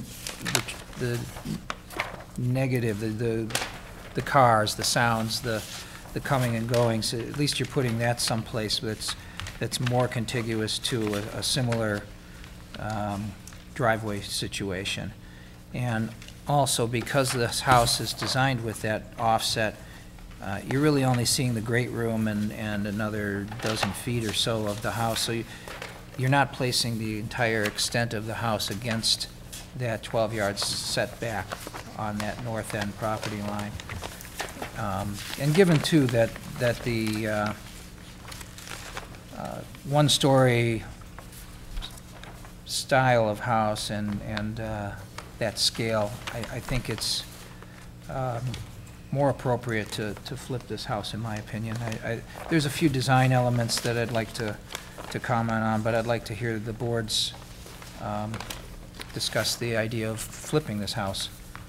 And then it might want to come back to me to talk about some of the other elements that I have. Thank you. Comments? I guess I'm a little confused which way you want to flip it, John, what you're talking about. Personally speaking, I like the orientation, the way it, that the petitioner suggested. I do like having, you know, a side-loaded garage door on a pretty prominent area of Green Bay Road. I think it's a great-looking facade towards the street. And there is a lot of setback between the two structures. I look at what was in place before then, which was even closer to the property line, and I say, boy, that was even closer to the Bolton's house. And so I don't have as much a problem, and obviously I don't live there, and I'm trying to be empathetic to the needs here, but I think overall this is a nice design. I think that the northern elevation with the garages, there's plenty of architectural detail there. It's a nice looking home, very high quality materials, etc. So I'm supportive as it is in the siting that they've suggested here. Yeah, I mean, I have a similar comment towards Charlie. I mean, I like the orientation. I really applaud that the garages do not face Green Bay Road. Just because that precedent was set in the 1960s or 70s doesn't really make that, you know, an architectural style that we should strive to recreate. And just to interrupt you real quick, I wasn't suggesting front orientating garage doors. I was suggesting flipping the house and the garage to the other side of the house, in other words. Okay, but I wouldn't front load the garage. I don't think that's appropriate. And certainly not with a 3-car. Oh, and the existing house did have that, and as Charlie said, that just made that house even closer to the resident to the north, which, you know, puts all that garage, you know, fumes and noise and stuff even closer to their property. So I do believe that pushing it to 28 feet away, you know, from the property to the north is being a good neighbor. I like the design. I think architecturally it's consistent with the style throughout. I think they've done a nice job of locating the home on the site so that it's beneficial for both the property owner and the property to the north. I'm sorry, are you finished? Yep. Back to your comment, John, I think Megan had suggested, Maddie and I weren't on the board then, but we probably missed it by 2 or 3 months of the discussion of the original one. And as Megan said, they went through quite lengthy discussions of having a side-loading garage to the south, but the various trees that they would destroy there prohibited them from doing it that way. So got it. I think I can support this to flip it to a front loading. Creates, I guess it would give a little more house space, but again, with the front loading on Green Bay, I'm not crazy. I think I can tend to support this, and they are considerably further away from the neighbor to the north, and with the various screening that they're proposing, with the trees that he was talking about. So. Well, our current design guidelines encourage the side loading. I know sometimes it's not possible, but yes, I also understand that. Yes, that's my comment. I can support the petition as presented. I personally am still having a little problem with the shutters in the front, but, are they gonna be louvered or paneled or? Louvered. And the color? Same to match the other trim, which is a khaki gray color. Okay. So the trim is on the headers over the windows and? Correct. Okay, Yeah. well, maybe that's my problem. They're looking kind of dark on the plans that I have in front of me, and they kind of stand out more on this than they would. I think so. They blend in with the other trim. Okay, all right, thank you. Okay. Any further comments? Yeah, well, I wanted to address some of the design, couple of design features. The shutters, I too don't think they're necessary. I don't think they're that evil that I need to concern myself with. The little one on the north side elevation just doesn't seem appropriate. And I don't think the little detail, the little recessed detail that's in those gables is necessary either. It seems a little simpler and maybe more elegant just to not have it. I would be concerned about a couple of things relating to coming and going, and I understand now the reason why the orientation is with the garage on that side with the trees. There's several oak trees there that just would preclude you from flipping the house and taking those trees. And I didn't pick up on that right away. On that left elevation, and you might want to bring it up on the slide if you don't mind, John. It's the north elevation. For all practical purposes, when I look at that garage door, I see the single and then I see two other single doors squished very tightly together. And I think because of a 25-foot driveway and the turning radius that you're going to be, that center mullion, if you will, I mean, it's probably only 6-8 inches in between there. I would prefer to see you get a custom door that was a larger 18-foot single door and have a little bit more mass to either side of that, especially considering now that you need those engineered braced walls on the corners of the garage, that you're going to need 18 inches anyhow, and it looks like if you have it, you're really tight. So I would like to see that being a single 18-foot garage door within the smaller single 9-foot door. And then the swooping wall that comes out, and if we look at it in the plan, John, if you don't mind, and maybe on one of the site plans it shows best. Yeah, you're coming straight off the wall with that, and you're pretty darn close to the corner of that other garage that you're going to have trouble swinging into anyhow. And I look at it, the elevation, I like it.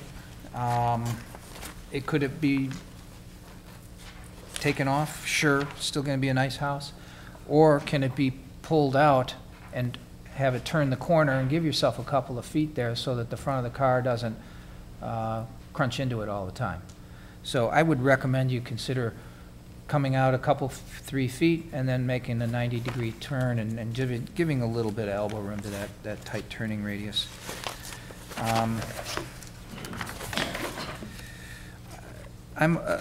As much as you're enamored by the height of the chimney and making a statement, and the height of the roof, making a statement, I think it's a little high. I'd like to see that come down. I mean, as long as you're flattening it, and well, I just think there's a little consideration toward bulk and mass that you should look into on that. I think pushing it to that limit is unnecessary. So I'd like to see that particular element come down a little, maybe as much as 3 feet, and same with the chimney.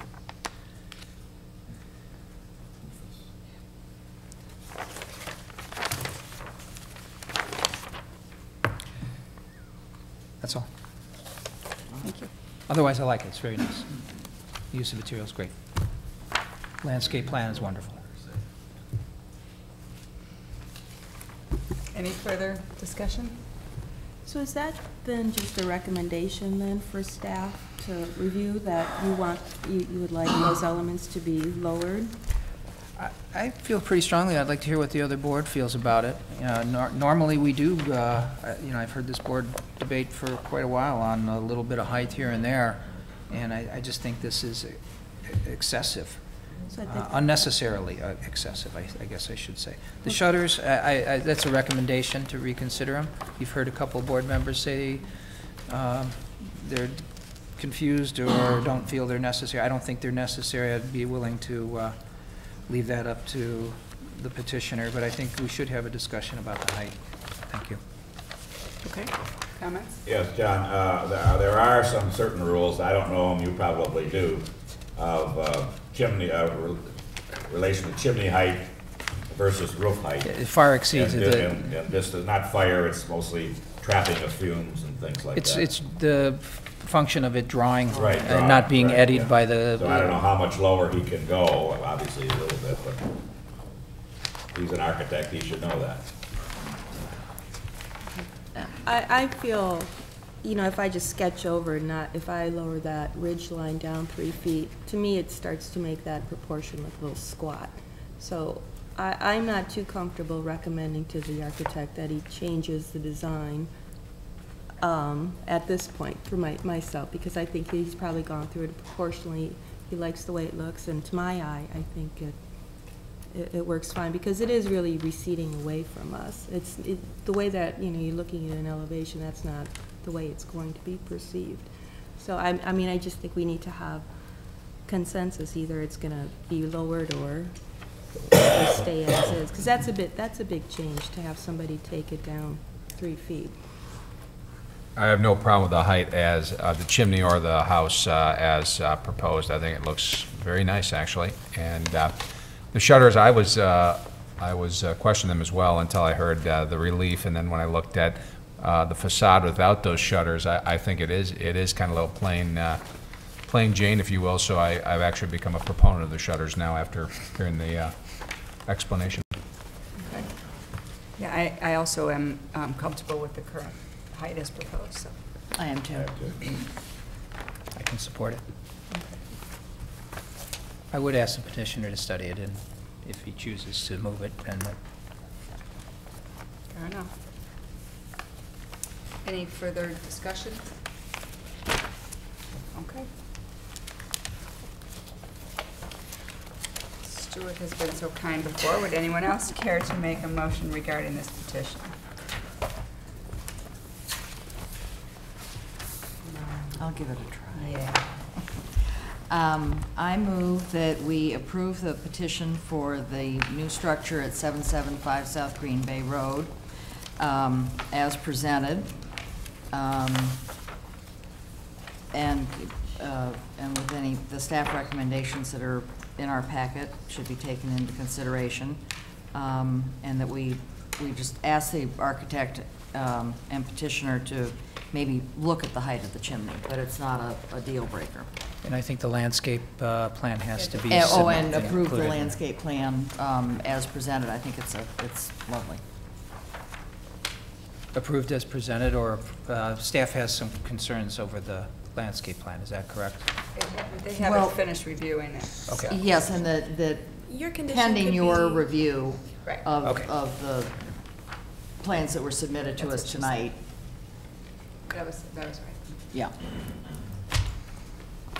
I second. All in favor? Aye. Opposed? Hearing none. Motion carries. Thank you very much. Congratulations. Thank you very Nice much. project. Thank you.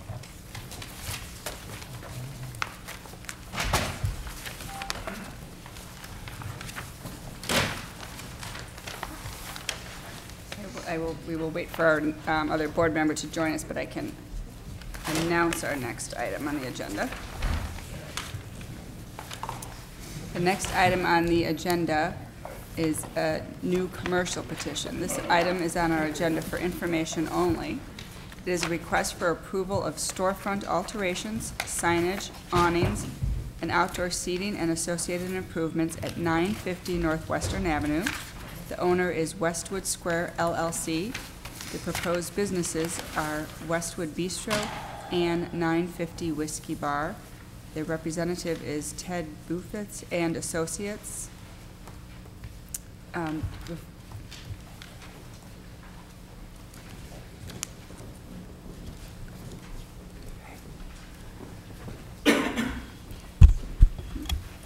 Good evening. Thanks for taking the time to listen to us tonight. My name is Jeff Schnall. I'm a representative of the Lake Forest Restaurant Group, along with Ted Bufus, who is the managing director of both restaurants. Good evening. We're here to introduce two new restaurants, one being a restaurant bar, one being a full-out bistro restaurant with a bar as well, at 950 Western Avenue. And one of them is the old Burger King location, and the other one is the King Ma location, which is both in the same center.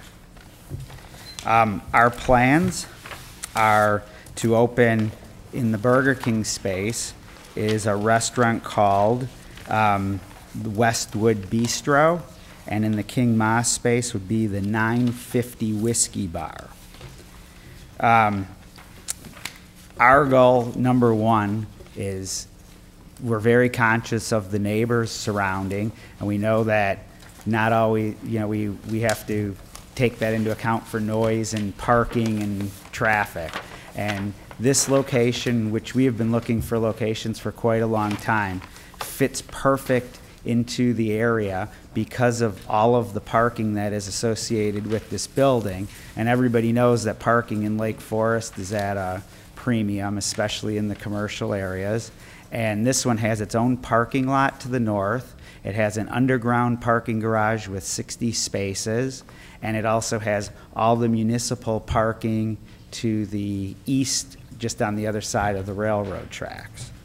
So this will allow us to stay completely off of the residential streets, so there'll be no parking anywhere around where the neighbors are to the restaurant.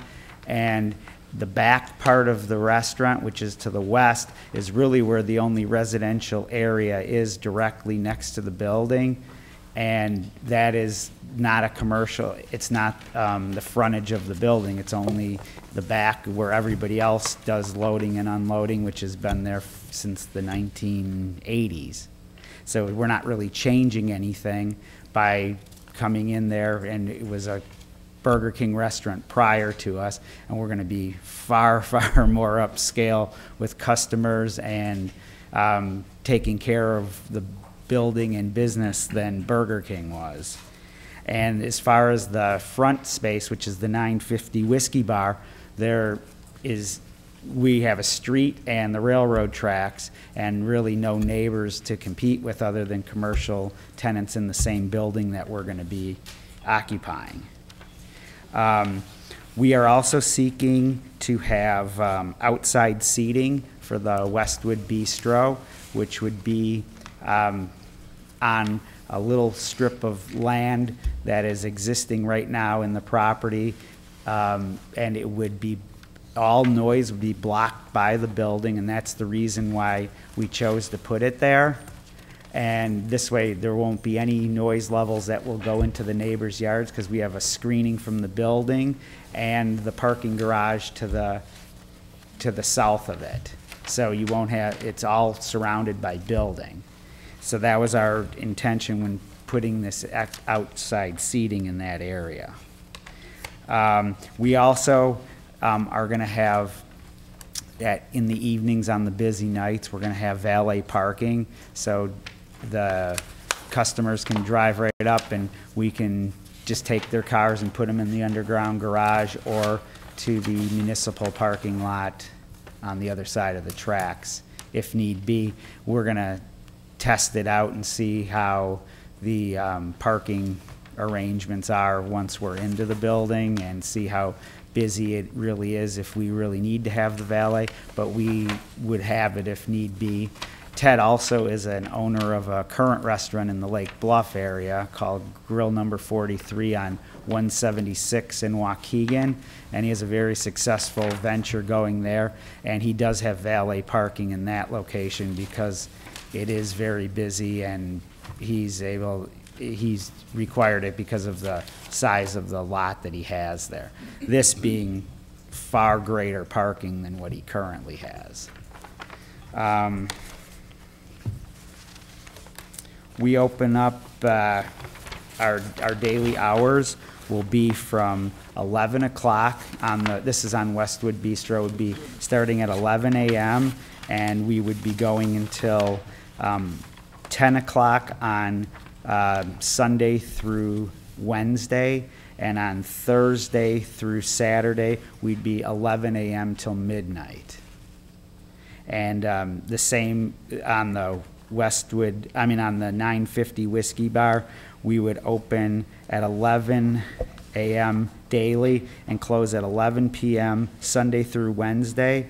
The bar will stay open until midnight on Thursday through Saturday nights as well. We open up for questions to the board, and Great. Thank you so much. At this time, we'll have staff comment on this item.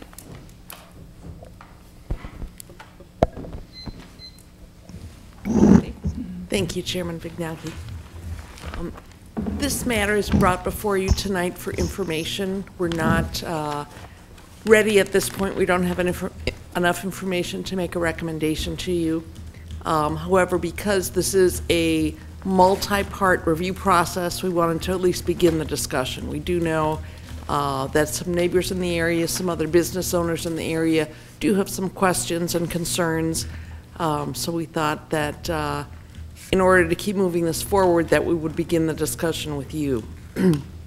First, I wanted to clarify that the Building Review Board's role in reviewing this petition is really to look at the aesthetics.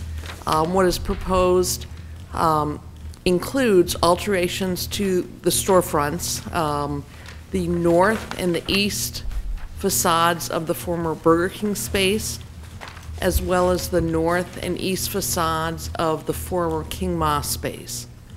There is signage proposed. You have some information on signage in your packet. I don't know if there's additional signage proposed as well. I expect there will be some changes in lighting.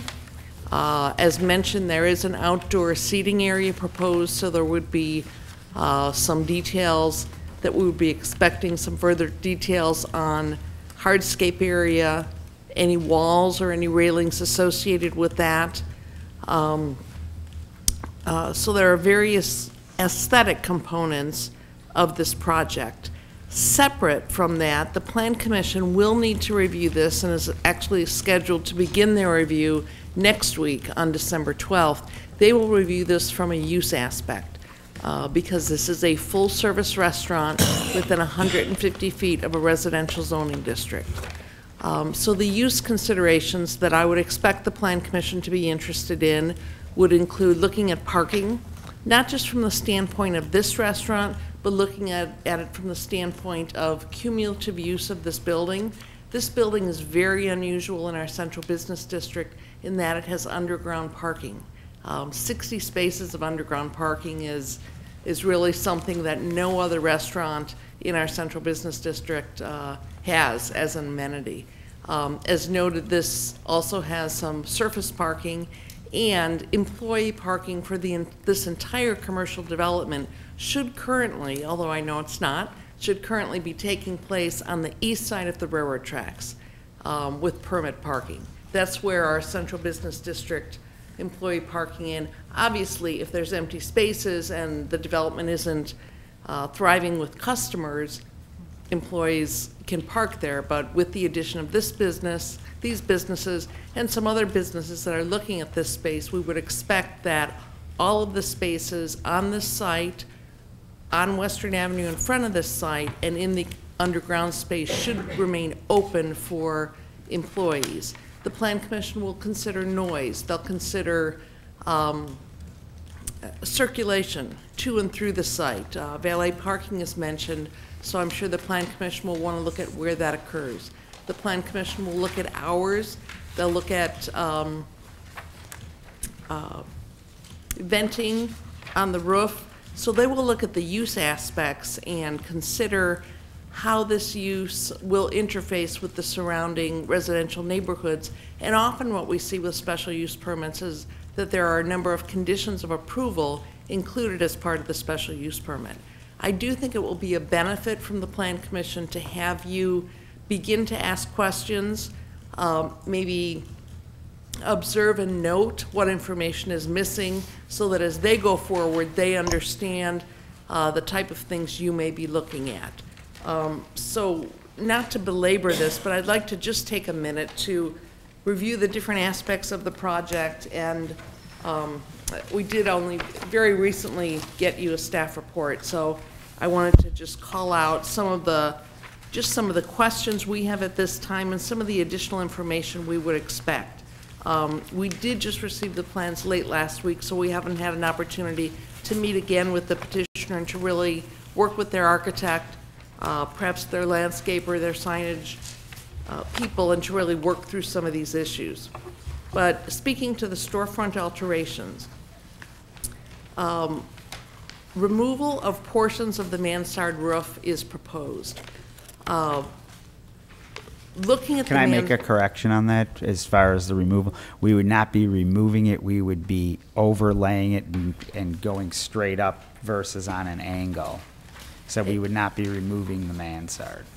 And those are exactly some of the clarifications that we need, and I think we need to work with the petitioner to bring you back a fuller packet to explain exactly, as was just described, the mansard roof is really framed, and particularly in what used to be the main entrance to Burger King, there's a significant, there's a deep eave there, and really understanding how the proposed new stucco panel will be affixed and how that will align with some of the existing angles in the roof. To understand how the existing column that is also located near that entrance interfaces not only with the new roof, but also with the proposed location of the outdoor seating.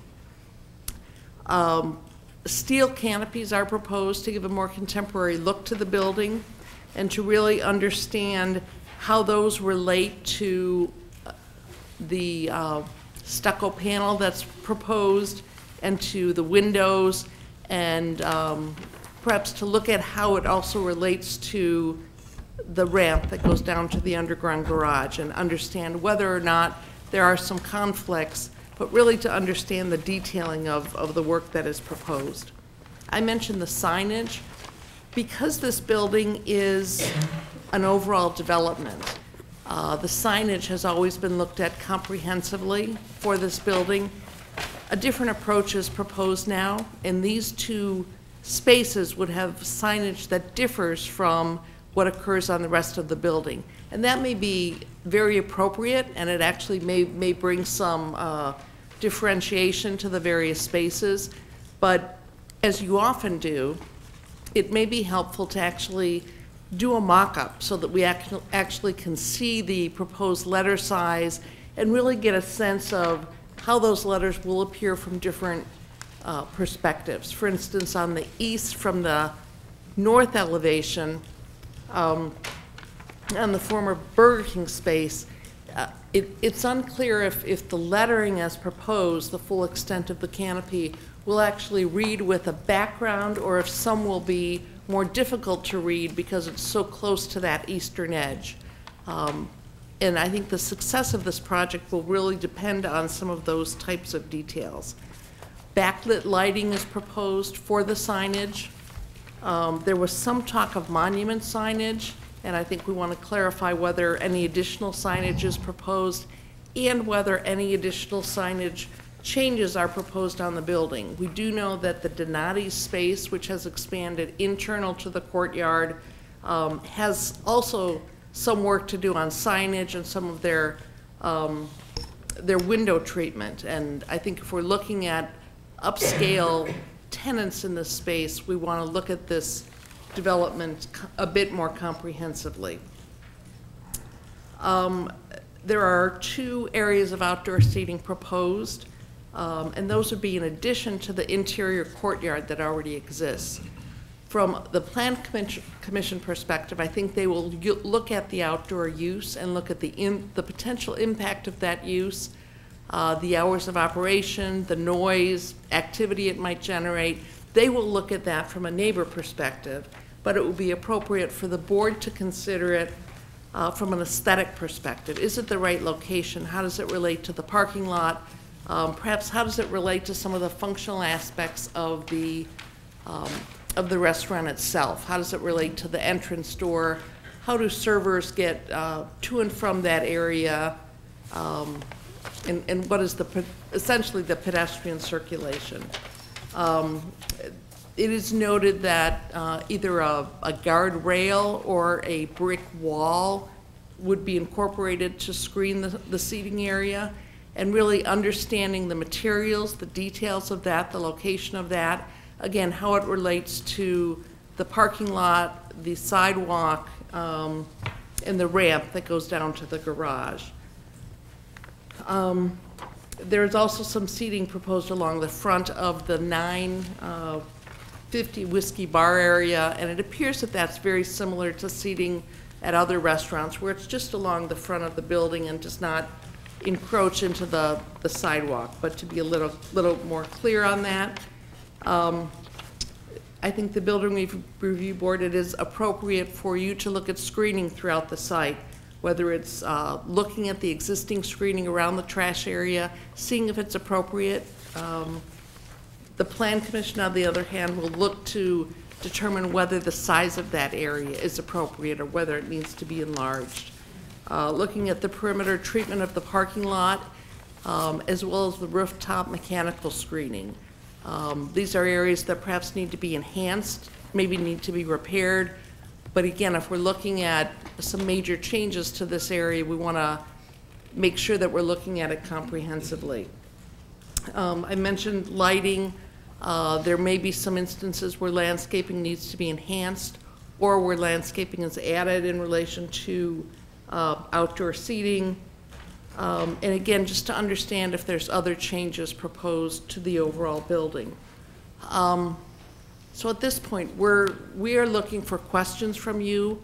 We're not necessarily looking for answers at this time from the petitioner, but we'd like to be able to come back to you at your meeting the first week of January and have a full packet to present to you. We would like to be able to work with the petitioner and actually have that packet in our hands by December 19th so that we have time to do some pretty intensive review and work with them further if we need to.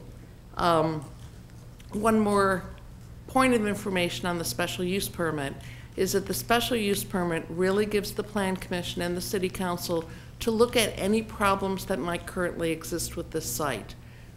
It was mentioned that there's an alley along the west of this building, and that alley is intended for deliveries of materials into the spaces, but we want to be sure that areas such as that aren't being used inappropriately. For instance, currently there may be uses occurring there where cars are lining up to actually pick up pizzas for delivery.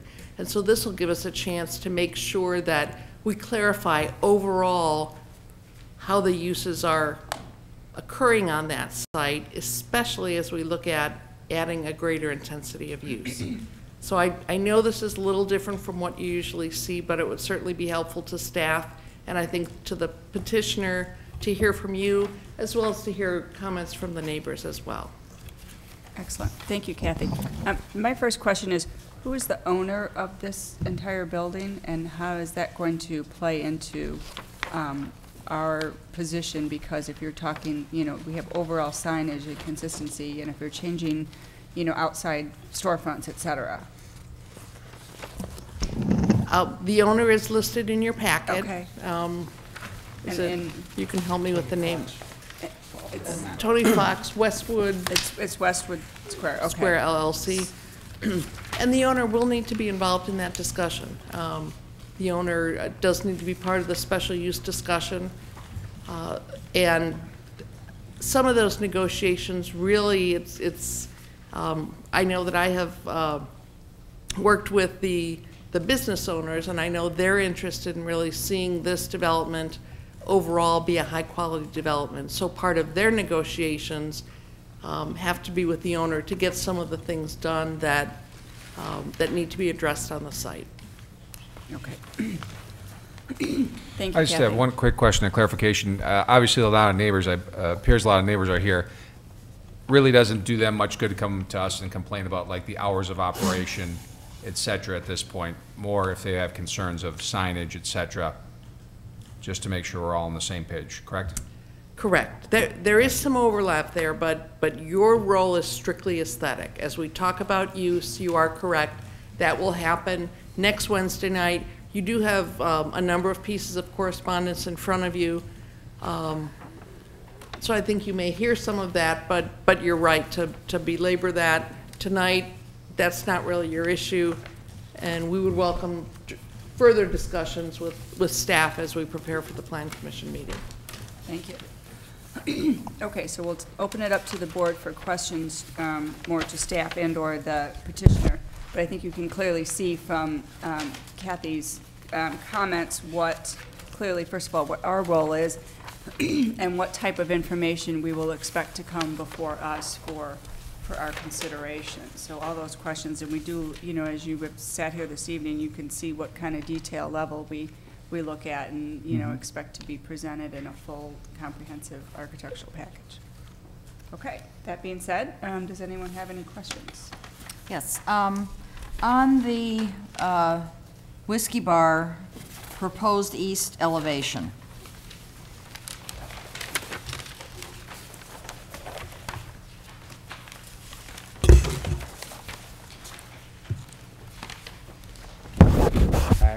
okay. On the far right-hand side, to the right of what we'll call the chimney, is that new construction? I don't understand what I'm looking at there. No, the only part that's new are the canopies, which are in gray. Those are steel or aluminum canopies, but that chimney area does exist currently. We are just going to extend that past the building, if you're looking at the north end of that, which would be to your right of that, that would extend, and that would be a canopy that overlooks the garage area that goes down. It's a parking garage that's Right. underneath. So that would be a canopy just on the north side of the building to kind of tie in, because it goes around the corner there. Okay, well, I think your rendering still has me confused. I understand the canopy. The rendering's confusing because It's a different angle. Yeah. they're displaying somewhat of a Right, perspective. that's a perspective. Attached to Right. an Going elevation, so to- it's, Okay, It's going back like that. okay. Right. So that chimney still is the I see corner. Patty's point. Right. It You looks look like, at the Yeah, picture what is there. all of and It looks like we're extending the building. right, that's just the over here to see that. rendering perspective. Okay. And can you give me a little explanation about the detail in front of the front door there on Western Avenue? Yes, that is, we're proposing to put a small patio out there, and our windows to the restaurant will open up in the summertime, and there'll be a small patio that opens up into the restaurant. And that's what that is. And So that's like a you- little wrought iron area for security and. And your plan, and you would serve food out there? Correct. Okay. Would those be permanent, that Yeah. railing? Would that be a Yes. permanent structure? Yes. But this is the kind of thing that we will need the detail Okay. drawings on. We're working on it. It's in progress. Right, okay. Well, just so that you know what we're going to need. Okay. I think that's it for now. Could you go over the reasoning for the steel canopies that you intend on putting up? Well, it is an aesthetically good-looking design to the building, and we were able to put our backlit signage above it, and it really ties in really well with our overall concept of the restaurants and an upscale and kind of trendy looking design instead of the old, you know, just brown brick building. We want to kind of make it a little more upscale. How far do they extend out from the building? Not a large area. It's only probably less than 2 feet. So it isn't any rain protection or anything? No, it's just for the aesthetics. Outdoor diners or anything like that? Aesthetics only. Okay. It dramatically changes the building from the north half of it to the south half of it. I guess you've got to come to grips with that with the owner of the building. So. Well, but there's only signage on the actual wall there. But it's a different signage. Right now, all they have are, just metal letters right onto the brick. Right, so. Right. Well, we also intend to be a little bit different, and hopefully the building will come as tenants roll over and make it a little more upscale as well, as our hopes for the downtown as well as for our success in the shopping center there. And then back to the windows that will open up to this little outdoor seating, eating area. They aren't, they're not glass curtains. You don't walk out through those. No, they're sliders. But they would open up. They would be. They're sliders and would go, you recess into a wall. Thank you. To me, I believe it's extremely important to have a complete set of elevations and drawings that you plan on building. Mm-hmm. I mean, right now, this is sort of, you got little partial elevations and a full plan. I would like to see, you know, the entire east elevation of the building so that we can see the proposed restaurant and its signage in relationship to the remainder of the building. This is not just a little piece of a building. This is, you know, a whole block, basically. So it's very important for me to see not only these colored renderings, but also the elevations in simple line drawings so that, you know, we're not confused by some shadows and different colorings that are not accurate representations of what is there, because I believe the windows are not white. I think they're the brown anodized windows at the Burger King building right now. So I think that it's a little confusing right now, because when one of the board members was looking at the east elevation, that elevation it's like an oblique form. You're seeing a part of the building, and it's very, I'm really stressing critical that your drawings are architecturally correct so that we don't have to keep coming back to small details. It should be as clear as possible for everybody. But my question is, I mean, we don't own the shopping center. We're only leasing these 2 spaces. And I mean, you're asking us to take on the whole shopping center on our dime when it's really not our spot. To draw the elevation. To draw them is no problem, but if, I mean, are you looking for us to be responsible for changing signage for other tenants? I never said that. Okay. I said that you should draw the entire elevation for the context. I think the big thing here is you've got a full building here, and you guys are in the northern portion, but the rest of that building is integrated. So how does this look with the other building is going to be key for us from an aesthetic standpoint. You can't just think you're operating in a vacuum here. I understand that's your businesses to the north, but the whole building, Mr. Fox owns it. We've got to make sure it integrates correctly. Both the restaurant and the bar integrate correctly with that whole city block.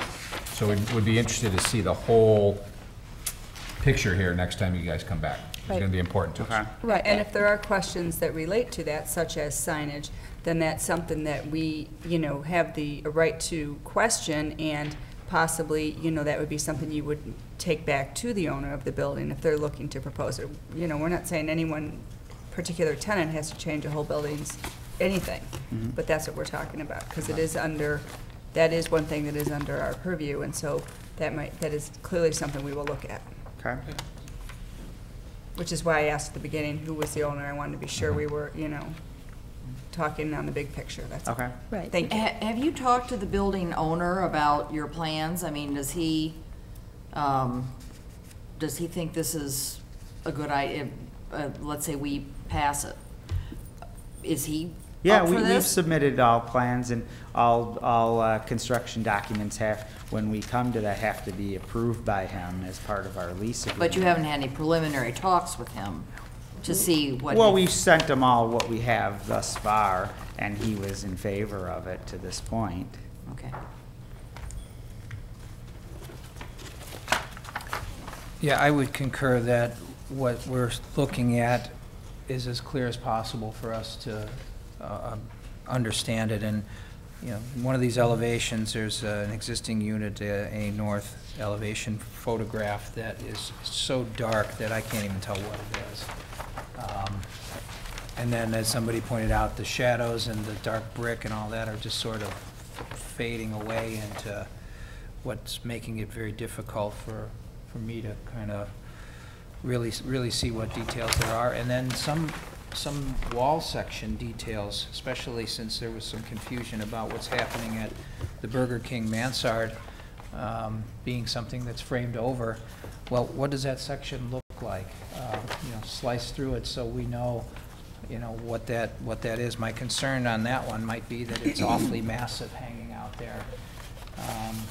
It would be something I could judge if I was able to see it detailed with a couple dimensions. How far does it stick out? How high is it?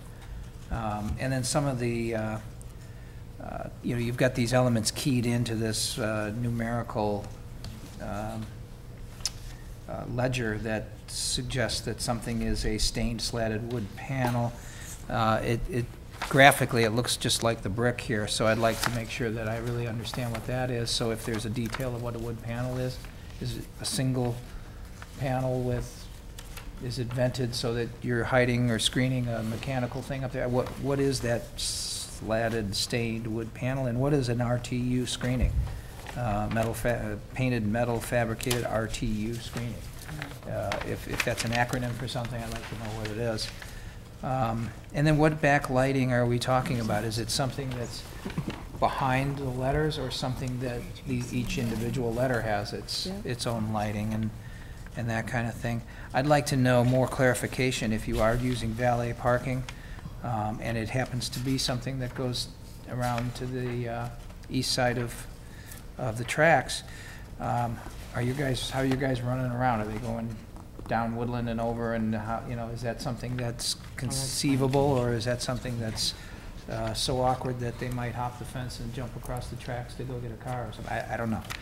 And these 60 spaces that are underground, I remember maybe parking there once, and I don't know how many times that's full, how many people really use it. No, my guess, it's pretty empty. It's pretty empty, because my guess is human nature is going to be pulling onto the street. And if you even knew it was there, or if you felt you had a special permit needed to get in there, I'd like to know that was something that's actually a legitimate parking count associated with this building.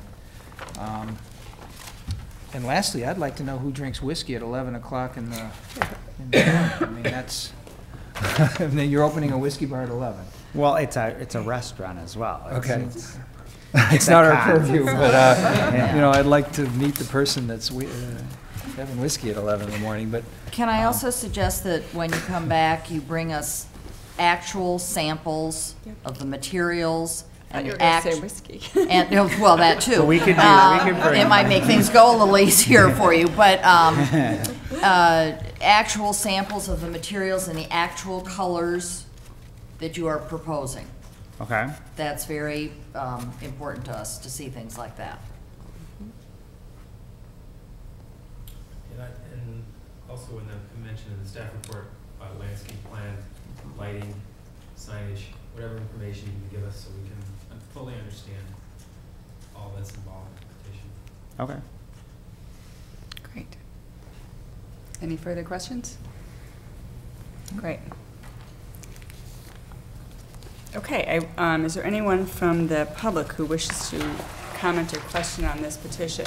And I would kindly ask that you take into consideration that the commentary by Kathy, which discussed what this board is able to rule on, and you know what's exactly under our our umbrella, so.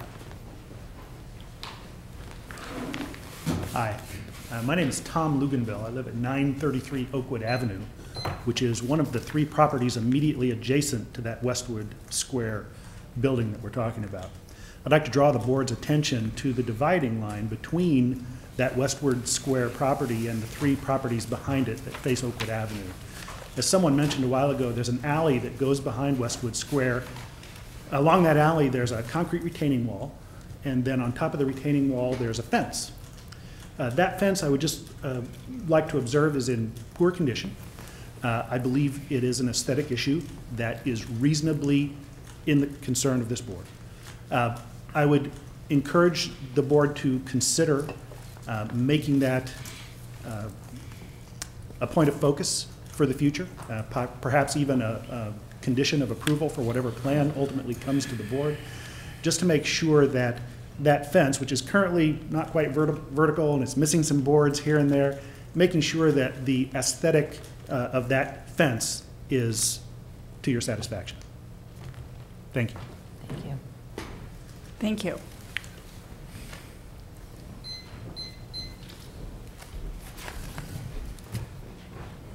Good evening.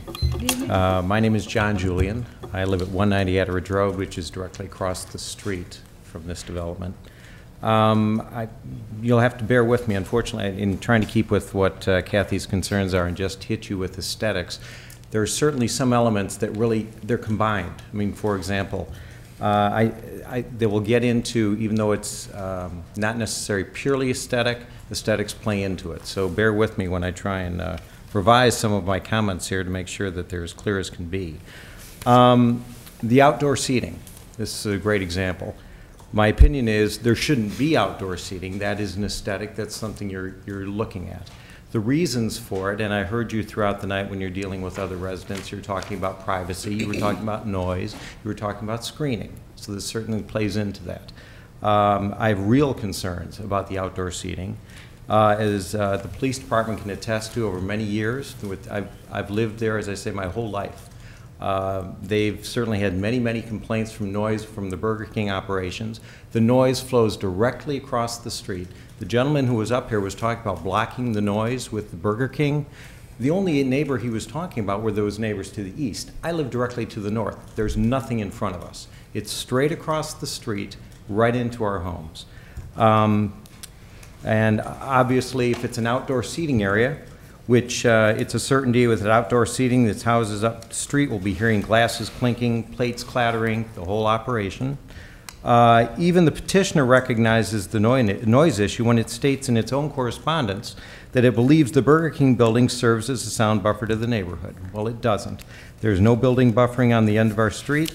While I don't deny that the design of the outdoor seating may be charming, this property is simply not the location for an outdoor conversation pit and serving area. If outdoor seating is critical to the petitioner's business model, then I urge that they look to other locations to do this. The homeowners on Atteridge, like any homeowners, deserve peace and quiet, and hope the city planners are sensitive to that fact. Screening. I note that the plans for the outdoor seating call for low-level fence. If there were to be outdoor seating, the low-level fencing may be fine, but I trust that the fence that is currently in place right now on both the western and northern property lines is going to stay on the property and be maintained in a good condition, which frankly it is not in good condition now. Although I recognize that the proprietors of the restaurants are technically don't have immediate control since they're only the tenants, they are the primary tenants of this building, and I have no doubt that the influence exists to assure that they can get proper screening on this. I have no doubt about that. Doors, and I was a little confused in what I was looking at there. One of their elevations on the northern side seems to show that there are no doors on the north side of the building. When I go into one of the details that looks like it's a floor plan, it looks like there are doors on the north side of the building. Right now there are no doors. If they plan on putting doors on the northerly side of the building, I have a real strong objection to that. Again, for the noise issue, you open up the doors, all the noises from the restaurant fly right onto the street. And again, the noise element, I can hear the Salvation Army jingle bell ringer at my house, and that's up at Jewel.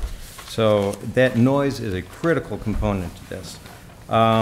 If they need a second door, I'd ask that the front of the east side of the building be used, which is the same side as the current door. I just looked in their plans. It looks like all they have to do is eliminate maybe one booth or two booths, and they can take that doorway and slide it over onto the other side of the building. Lighting, nobody likes lights glaring in their windows at night. Any outdoor lighting should be soft light, directed away from the residential properties, and if reasonable, timed to turn off after business hours. The exhaust systems. Installation of a high-quality, effective, and quiet air exhaust filtration system is a must. As I'm sure you can all appreciate, without the system, the smells and noise from restaurant operations can be unbearable. I think these are reasonable requests. I'm certain that they're the same that anyone would have, any of you would have as a neighboring property owner. Please keep in mind, while the establishments may represent a charming night out for you, they represent permanent neighbors to us. To quote the city's own website, the Building Review Board is responsible for carrying on the long tradition of Lake Forest by working to preserve the special character and uniqueness of various neighborhoods in the city and protect property values throughout the community. Only with appropriate respect to concerns of the neighbors am I comfortable that this project or any project can be a positive addition to the community and to the neighborhood. Thank you very much. Thank you, Mr. Gillian.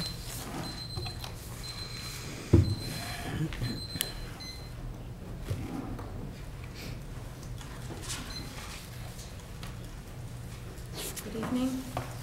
My name is Marlis Turek. I own and live at 196 Atteridge, directly across from the proposed property. My property line is a mere 50 feet away from this development. I don't believe that the presenter looked to the north to see our homes. There are an entire group of homes that will be affected by this property. Some of my neighbors literally abut the property. We can't get more intimate than that. And I therefore respectfully suggest to this city and the commission and this board that they carry a very heavy burden to protect our homes, the quiet use and enjoyment of our property, and the values of our property. The city code states that a special use permit must not be granted if the use will injure the use and enjoyment of other property in the immediate vicinity or will diminish property values within the area. I believe the proposed plan is injurious, particularly due to the outdoor patio and its attendant noise and the proposed doorway into the parking area.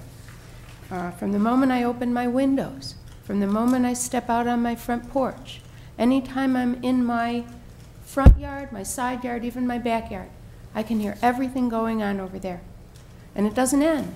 Right now there's a pizza parlor there. They close at about 9 or 9:30, but the young people stay in that inner courtyard till 10, 11, 12 o'clock at night.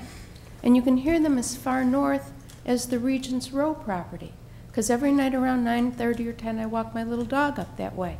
And you can hear them all evening long. I have a long history with the police and with several of the aldermen and the mayor calling about the noise and the disturbance from the Burger King all night long. I mean, this goes on throughout the night. I have a long history with the city about the deliveries and the maintenance to the building all night long. And even if you tell them that they can't do it all night long, the independent contractors who are assigned these tasks to vacuum out the grease trap, paint the lines on the parking lot, wash the windows, they show up at 1 or 2 or 3 o'clock in the morning. And so whatever happens here, I hope that the plan is very, very specific and allows for some kind of oversight and enforcement, because that's been the problem all along with the Burger King. As you may know, many years ago when the Burger King got built, there was a lawsuit by the city against the Burger King developers, and there was a court order enacted. But unfortunately, that court order didn't come with enforcement provisions. And so all these many years, and I've been there for 15 years, John's been there for all his life, I'm going to say how old you are, and this has been an ongoing issue. How do you prevent it? How do you enforce it? And again, we hear it from the moment we open our windows. I've lived with that noise coming up into my windows for 15 years. This is a quiet, family-oriented neighborhood, and I do not think the proposed outdoor patio will do anything to protect our values and our peaceful life. This area is not Southgate, it's not the Laurel Grill, it's not Francesca's. In those areas, there are no homes within 150 feet. It's not the McDonald's on the west side where the city filed a lawsuit to protect those people. Those people are a quarter-mile away. We are right there, right on top. I will look out over this patio and over this development every single day and hear every bit and see every bit that happens there. This is also not Wrigleyville, where every other shop owner is an outdoor restaurant and where every 20-something renter thinks it's cool to live above a bar. This is Lake Forest. We move here for peace and quiet. We move here for the property values. My property is worth a lot of money. I don't think it will be after this development is built, at least if you're allowed to put an outdoor patio there. There already is an existing courtyard. Maybe they can make some kind of use of that. Other issues, obviously, inappropriate hours of operation. I won't go into that much now. The potential for outdoor music and outdoor cooking. Deliveries, I already talked about that. The fencing, that existing fencing is really, not only in the state report, was never sufficient to begin with. It's never tall enough, strong enough. This potential low fence around the outdoor patio area will do nothing to protect my property and our peaceful enjoyment of the area. This is not Southgate. Southgate, they got a nice little metal wood fence. There's no homes around Southgate. That's just to protect the edge, that's all. That won't help here. They'd have to put a 12, 15-foot brick wall, just like at the Laurel Grill, and I don't know if that would do any good either. Window treatment, I've been looking inside the Burger King for 15 years. I'd like to not do it anymore. The glaring of lights shining out onto my property and out into my house, another issue. I have a couple things from the packet, if I can have a couple extra moments. This north elevation, this one, it appears to show a door at the east end of that wall. I don't think there's a door there right now. And if this door opens out into mine, facing my house, with valets and things like that going on, I think that's a real problem. I like John's suggestion there. Parking in the area. Human nature says you're not going to put a car in an underground lot. You're not going to bother. There might not even be parking under there. You're going to see all these nice spaces on the adjoining streets, Atteridge and Oakwood, and you're going to fill up those areas under the nice tree canopy so your car doesn't get warm in the summer. They haven't included the existing horrible garbage dump that the Burger King had. This has been an eyesore. It's been insufficient for the Burger King, and now you're talking about a restaurant complex. It's going to be insufficient for them. There's always, with the Burger King, always garbage spilling out all over the place, vermin everywhere, flies everywhere. Just a terrible, terrible situation there. My question I wrote here is, there an added door that is currently egress into the interior courtyard? That's existing now. Are they closing that off at the east end of this elevation? I can't tell from this picture. One thing that also from their packet, well, the overhang metal here and the signage, if they're backlighting it, that's going to shine right onto my property. I'm concerned about the modernistic approach to this building relative to the rest of the building. Frankly, I think the building needs charm, but that's my aesthetic. Hopefully, the committee can do something about that. Thank you very much. Thank you very much.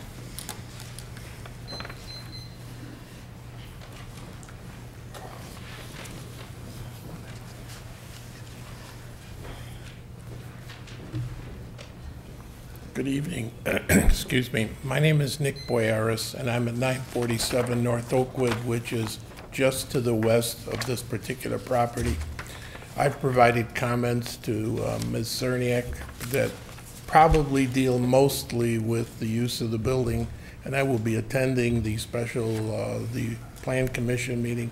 But I just want to support the comments and the concerns that people have voiced before.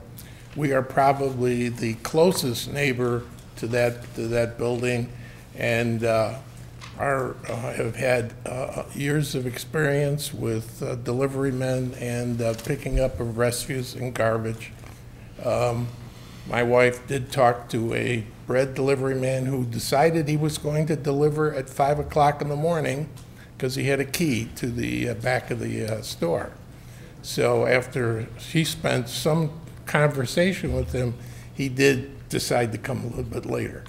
So those are just some of the issues that the neighbors deal with an operation of this type.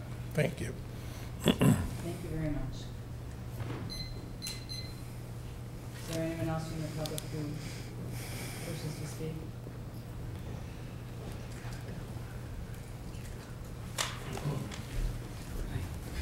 My name's Kathy Govas, and my husband Jim and I own the Grill on Laurel. I'll keep it brief. I just wanted it for the record that, you know, the special use permit that we had to go through, and we were not directly in a residential area, was pretty daunting, and they dictated our hours and the smoke and the ventilation and all that. And having been in business there now for almost 9 years and knowing all the neighbors, I totally understand and I get it why they went through that, because it does pose a problem. And I do feel for the people that live in the immediate vicinity. I know Marlis was involved when we were doing ours. It is rough. It is hard on them. And bread is delivered at 5 a.m. You know, you can try and tell your delivery to come at a later date, but time, it doesn't happen. And from our standpoint, my real concern, and it doesn't really affect you, is the parking problem. We also are in a building that has a lot. A lot of people don't know you can park there because during the day it is not for just the restaurant.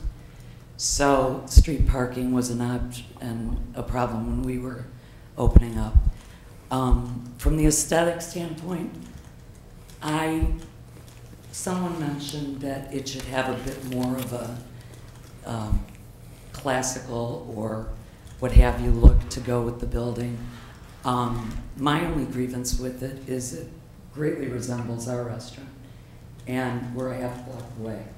So, and having been in business here for 9 years, you don't need valet parking. It's not that busy. So I just wanted to let you know how I felt. Thank you. Thank you.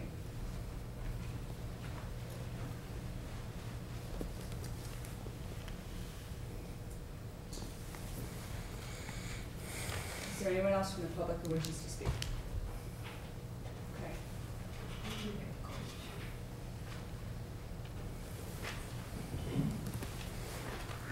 My name is Roberta Boyaris, and I'm Nick's wife, and we do live right behind the property. And, you know, what kind of made me want to speak is that I'm listening to her saying she has no control over when the delivery people are going to come. And, I mean, you know, you're in bed sleeping, it's 2 o'clock in the morning, and they're delivering bread down at the Burger King. I mean, I scared the guy half to death when I went down there and said, "What are you doing?" You know, I said, why are you doing this? I mean, I literally, my bed is probably 50 feet from there. I mean, this is not a good situation. And if you don't have any control over your delivery men, what chance have I got to sleep in my house? You know, I mean, who enforces this? You know, if there's, I mean, I guess this is something for the Planning Commission, but I want you to be aware of when, you know, with restaurants, they do get deliveries, and they do have to get rid of their garbage. So there's, you know, 2 or 3 things coming every day. And if they would do it, you know, between 8 and 6, that would be wonderful. But, and not, you know, 2 o'clock or 5 o'clock. That's my only concern. You know, how do you enforce it? Who do I call? You know, you're going to give me your telephone numbers so when they're delivering at 2 in the morning I can call you? I don't know. Thank you. Do we have anyone else from the public who wishes to comment? Okay, hearing none. Would the petitioner like a final comment? Thank you. And I understand that some of this is clearly spilling over to the special use and what would end up being the Planning Commission. So if you would strictly address any items that were, you know, as you can understand, our board related, that would be Right. Very kind of you. Okay. Thank you. Well, basically my thought is a lot of it was not aesthetic comments, and it was basically operations of business, which that can be addressed at a different area. Yes. And as far as, there is no door on the east side of the building that's gonna be added. So any concerns with that, it's gonna be the existing doors that are there right now, and we're not adding any doors on the east side. So that can be taken out of the equation. I think the concern was new doors on the north side. On the north side, that's what I meant, on the north side. There's not gonna be any additional doors added on the north side. It's gonna be the existing doors that are there, and both are facing east currently, and we're not changing those. And as far as the aesthetics of what our design is, I don't think it looks like anything like the Grill on Laurel. It's completely different design. You know, and obviously there's an vested interest in them coming to this meeting to talk about a restaurant that's going to be in competition potentially with them. So I'm not going to even comment any further on that end of it. Other than that, I guess we have to wait and come to the next meeting because there's really nothing more to say about this. Okay. Thank you. Thank you for your time. Any final questions or comments? Okay. Okay. Kathy? I was just going to say, if I know you haven't had much of a chance to review the questions raised by staff, but if after you read that memo, if you come up with some other piece of information that will be important for you to have, please don't hesitate to email me and let me know. Excellent. Thank you. Okay, thank you everyone for attending. Sorry it was the last item on our agenda. We appreciate your input this evening. The next item on the agenda is for the opportunity for the public to address the board on any non-agenda items. Okay, seeing none.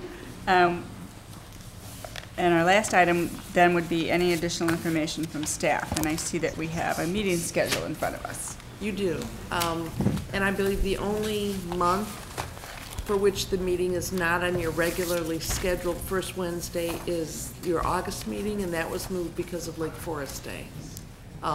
Sometimes you cancel the August meeting. We chose to actually schedule all the meetings just because your schedule has been quite full, and we can always modify it with the approval of the chairman. It looks like January 2nd. I thought I heard little rumblings over here for our January 2nd meeting. So Okay. I know it sounds like we might have petitions coming back at that point. So maybe we should take a quick poll now of who was able to attend. I am. I'm here. I am here. I should be around. I don't think so. I don't know. So you have four I think we have who could four. attend. If it's the pleasure of the board, we could poll for an alternative meeting date. I think that would be desirable Let's see. based on what I already know might be coming back. Would that be fair to you guys? Would you? Yes, that'd be great. Fine by me. No Actually, skipping from a out. staff perspective, that would be nice too. So. Okay, great. Thank you. Any other items? No. Okay, great. Do I hear a motion to adjourn? So moved. Second. All in favor? Aye. Meeting is adjourned. Thank you, everybody.